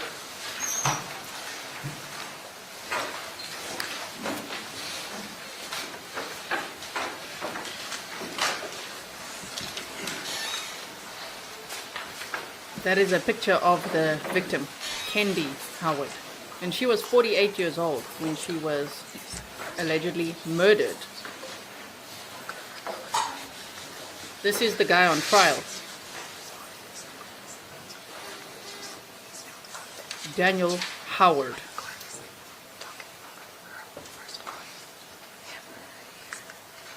I don't know why we're hearing things. I'm gonna mute just in case. Richardson family says, can you tell us how long that call lasted? I did not time that. I'm not 100% sure. Sorry about that. Okay. State calls Andrew Mohawk. Just for the jury, I figure let's just keep on pressing through and we'll stop right at 5. Obviously, I'm not going to keep you here past 5, so we'll stop in the middle of this witness's testimony and just take it back up again tomorrow. Thank you, sir. If you could raise your right hand and be sworn in, please. Do you solemnly swear that the testimony you're about to give in this case will be the truth, whole truth, and nothing but the truth, so help you God? I do. Thank you, sir. If you'd have a seat.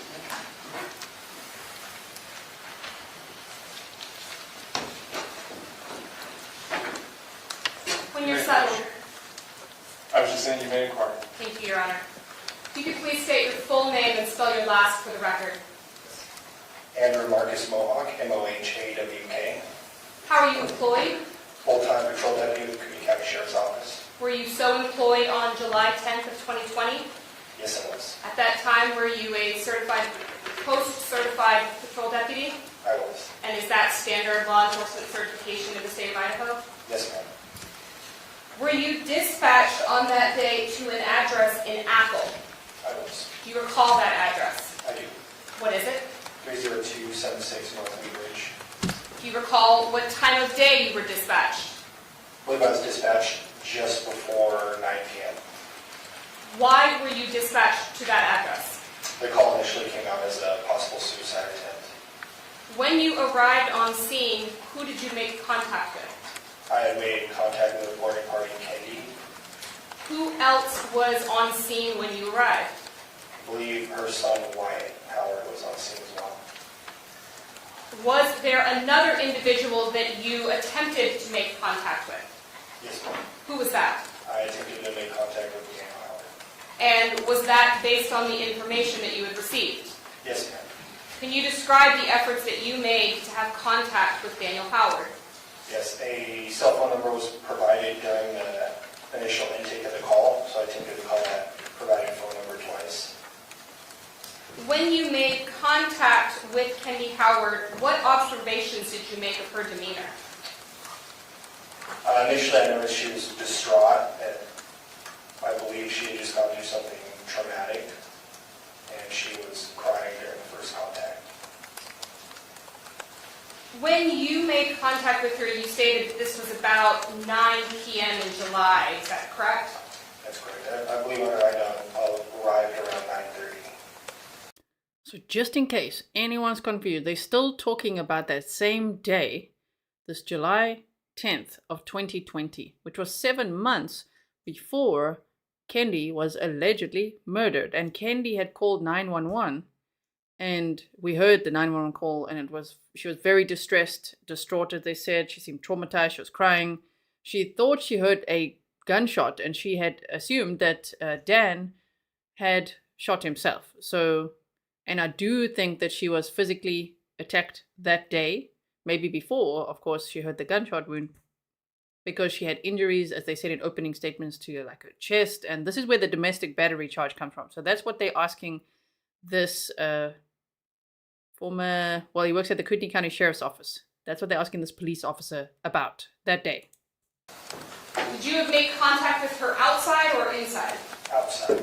What was the weather, and by that I really mean the lighting, like at that point? Very low light. Were you able to make clear observations of the surrounding property? I wouldn't say clear. I could see tree lines in a field, but no. Did you ever go into the residence to look for Daniel Howard?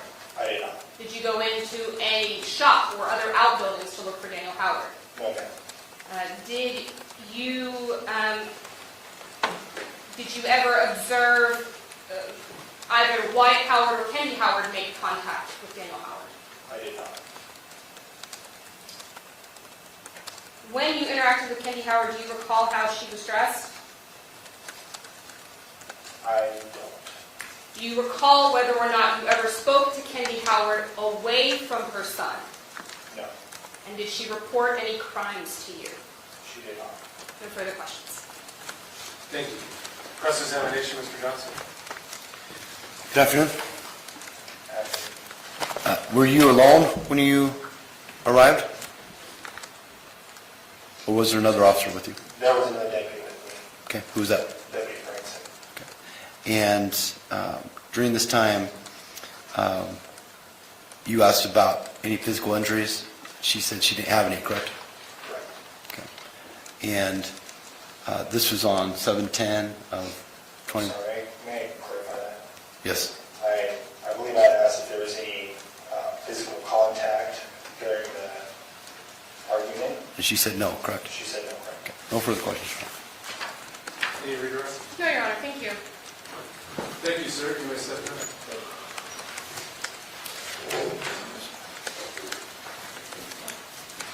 I would stop at this juncture. All right. Went faster than I thought. But we'll, rather than take another witness with 7 minutes to go, we'll just break at this time for the day. Members of the jury, thank you again for your attention and your patience. And I'll remind you not to discuss this matter with yourselves or anyone else, nor form an opinion as to this matter until it's been submitted to you. Talk to my bailiff, or maybe they've already told you about where we'll be tomorrow at that courthouse and parking and all of that, okay? I'll look forward to seeing you there. We'll plan to start at 9 o'clock, so you show up just a little bit early so that you're here in your seats and ready to go. We'll kick things off at 9 o'clock. All right, thank you. Oh, wow, okay. And then they all glitched. So, wow, that's it for day one. Of course, it was a shorter day. Opening statements. The first 3 witnesses that we saw today, and I am writing them down. That's what I do now.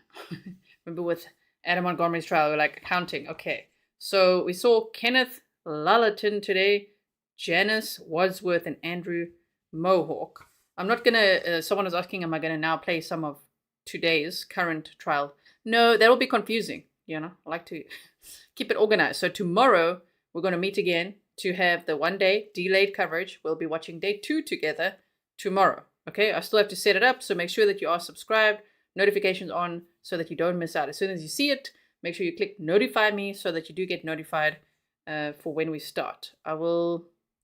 This time zone, Idaho, and Idaho's got 2 time zones. What's interesting is they're going to be in a different courthouse tomorrow, so it's going to look a little bit different, which is interesting. I don't know why, if that's like a scheduling thing that they had or what. But anyway, what was I saying? Idaho's got 2 time zones, and this, where they are currently, this like Kootenai County sort of area, is Pacific time, PST, from what I understand. So yeah, that's like 8, I think it's 8 hours behind my time zone. So I'm probably going to start a little earlier than I did with the Adam Montgomery trial, but don't worry, I will set it up for you, and then you can just click notify me. All right? It should be, if I had to guess, around, I don't know, 10-ish or 11-ish Eastern time, something like that. We'll start. And the beauty of that is, of course, like always, we can defluff it just like we did when we skip over if they have technical problems or lunch breaks or coffee breaks. We'll continue to do that. And then over the weekend, we'll catch up because we'll be one day behind by Friday, right? We'll catch up, and then next week we can actually cover the trial on the same day, just with a few hours delay, perhaps. Perhaps we'll do that. I hope it works out with my time zone, actually. We'll figure it out. So thank you so much, everyone, for watching day 1 with me. I hope that you will watch the beginning so that you're a little bit more comfortable with what this case is about. If you didn't know, let me actually read one more article here for you. So that this one, I've actually put a few here for us. Hold on. We'll do this. And yes. And also the text can go. Okay, so now let me get this for you. So we went over a few articles before we started today.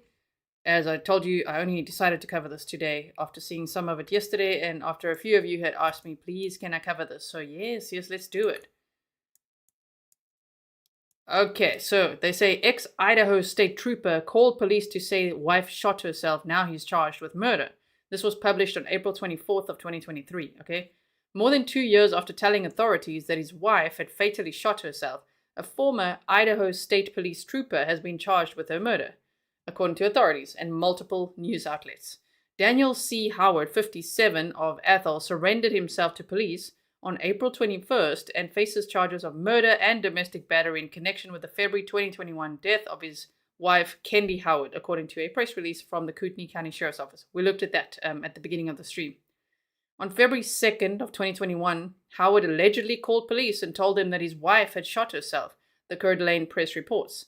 Investigators now say that they found probable cause after determining the woman's wound was not self-inflicted, according to the outlet. Howard reportedly already has a criminal history. He resigned from the Idaho State Police in 2014 after initially being put on administrative leave without pay, as investigators looked into criminal charges that he faced in Kootenai and Bonner counties, according to the CDA Press. Authorities alleged at the time that Howard threatened to kill his best friend after he found out that his wife was having an alleged affair with him, the Spokesman Review reports. Howard was accused of pouring syrup into his friends' cars. I don't know what that means. What exactly syrup into where? Where is it, like where the gas goes? What is he doing?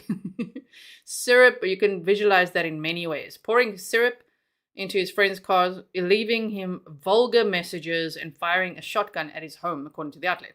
Howard allegedly also stole thousands of rounds of ammunition from state police and used a fake name in an application for a motorcycle. After striking a plea deal with prosecutors for charges of malicious injury to property, petty theft, title fraud, and failing to tag a deer he shot, he spent 120 days in jail and completed 600 hours of community service, the Spokesman Review reports.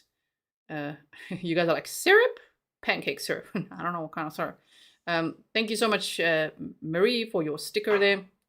This is a picture of the defendant, because of course we can only see the back of his head during this trial, but at least he's in the courtroom. You know, with some trials, it teaches us to be very grateful that the defendant's in the courtroom, because like Adam Montgomery wasn't. Johnny says, syrup in the gas tank. No bueno. Yeah, you guys are like, probably in the gas tank. Yeah, I don't know exactly. You could just imagine so many things. They're like, he poured syrup into the car. Eh? So according to the CDA Press, Howard reportedly fatally shot a woman while on duty in 2011, but the incident was later ruled justified by a separate investigative agency. Yeah, Stefan says syrup on the new leather seats. You just never know. Yeah, Forrest Nelson says, putting syrup or sugar into a gas tank will force the car out of working order very quickly, and it costs a lot to fix. That's what he probably did, right? So they said Kendy was remembered in her obituary, which we read together before we started the trial today, as someone who had a bubbly personality and ability to make everyone feel as if they were her friend. The 48-year-old Idaho native leaves behind 2 children and 1 grandchild, among other loved ones. Howard remains jailed with no bond and is set to be arraigned next week. A lot of people are asking, did he bail out? Did he bond out? What? He apparently remained jailed with no bond and was set to be arraigned, which of course he was. It's unclear if he's retained an attorney to speak on his behalf. Well, now he has. And of course, yeah, they're sharing the domestic violence hotline here. That would be for the states. If you want to, wherever you live, I think the best advice I can always give, because people ask me to share numbers, but like, we're an international audience, and I mean, I'm sitting here in Europe, and there's different numbers for each country. So it would be advisable to save numbers like that in your phone, or of course you can just quickly Google it in case, I hope you never need it, but in case a loved one needs it or someone needs it. Okay, but I'm glad that they shared it at the bottom of the article there. This is another picture of the victim, Kendy. Shame, man. Poor Kendy Howard. She was so excited to just divorce this guy, and start a new life. And she was closing on a house. She bought a hot tub. She had her nails done. She was going for what they said was like a mommy makeover. And I don't know, just looking forward to a new life. So, yeah, unfortunately, he allegedly, the defendant, Daniel Howard, is on trial for allegedly murdering her and trying to make it look like a suicide by, it sounds like, putting her body in the bathtub and then shooting her in the mouth. But they said later that the coroner determined she had died from asphyxiation. It's interesting that, of course, in the opening statements, the defense attorney said that there were no defense wounds, nothing under her fingernails, that she didn't have the, what do you call that again? Petechia? That, no, I know how to spell it. It's a bit difficult to say. Petechia? None of those, like the blood spots in one's eyes if one is asphyxiated, and no damage to her hyoid bone. But they did talk about this carotid restraint technique, which this guy would have allegedly learned because he's an ex-Marine as well. So they say he may have used a technique like that. So, yes. Mary says he's out on property bond, an ankle monitor as of 12/2023. Oh my goodness. December 23, he was out on property bond with an ankle monitor. I mean, he is dressed up for court. Interesting. Any information that you send to me, I'm so grateful for. My email is grizzlytruecrime@gmail.com. Thank you, mods, for sharing that as well throughout the stream. Yeah. Petechia. Always a difficult one to pronounce correctly, unless we bring out the, I don't know, Italian. Petechia. That one. Okay, so I know what it is. It's just sometimes the pronunciation. So thank you so much for watching day 1 with me. I look forward to watching day 2 with you. Of course, today is already what? Tuesday. Tomorrow's Wednesday. So we'll watch day 2 together. And so we go on. Okay? So thank you so much, everyone. Thank you, mods. Really appreciate it. Thanks, everyone who supported the channel in whatever way you did. If you just watched the video, you're supporting the channel. If you subscribed, you are doing that as well. If you liked and shared, wow, thank you so much. Really appreciate it. I hope you did. I hope you will. And then, of course, if you bought stickers, or thank you for the PayPals, you guys. PayPals and coffees. You guys are so sweet, sending me birthday gifts like a week in advance. My birthday's on Saturday, but you are all so nice. I really appreciate it. So I will make sure to also share, with Mr. Grizzly and the cats. They'll get treats too, okay? So I will see you tomorrow for that. I look forward to watching this entire trial with you. It's set to last about 3 weeks. Let's hope that there will be justice for Kendy. As Frankie, who's been in chat, said that she knows Kendy's dad, and he's lost so much weight. He's so distressed from this loss. It's been really difficult for this case to move forward, because of course this is a former,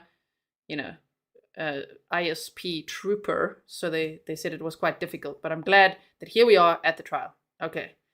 So, thank you so much. Any information you want to send me, remember to email it. Otherwise, I'm going to miss it in chat here. And welcome to all the new members. If you haven't yet checked out Patreon, please do. Thank you to everyone who is there. And I will see you again very soon. Okay, stay safe. Bye.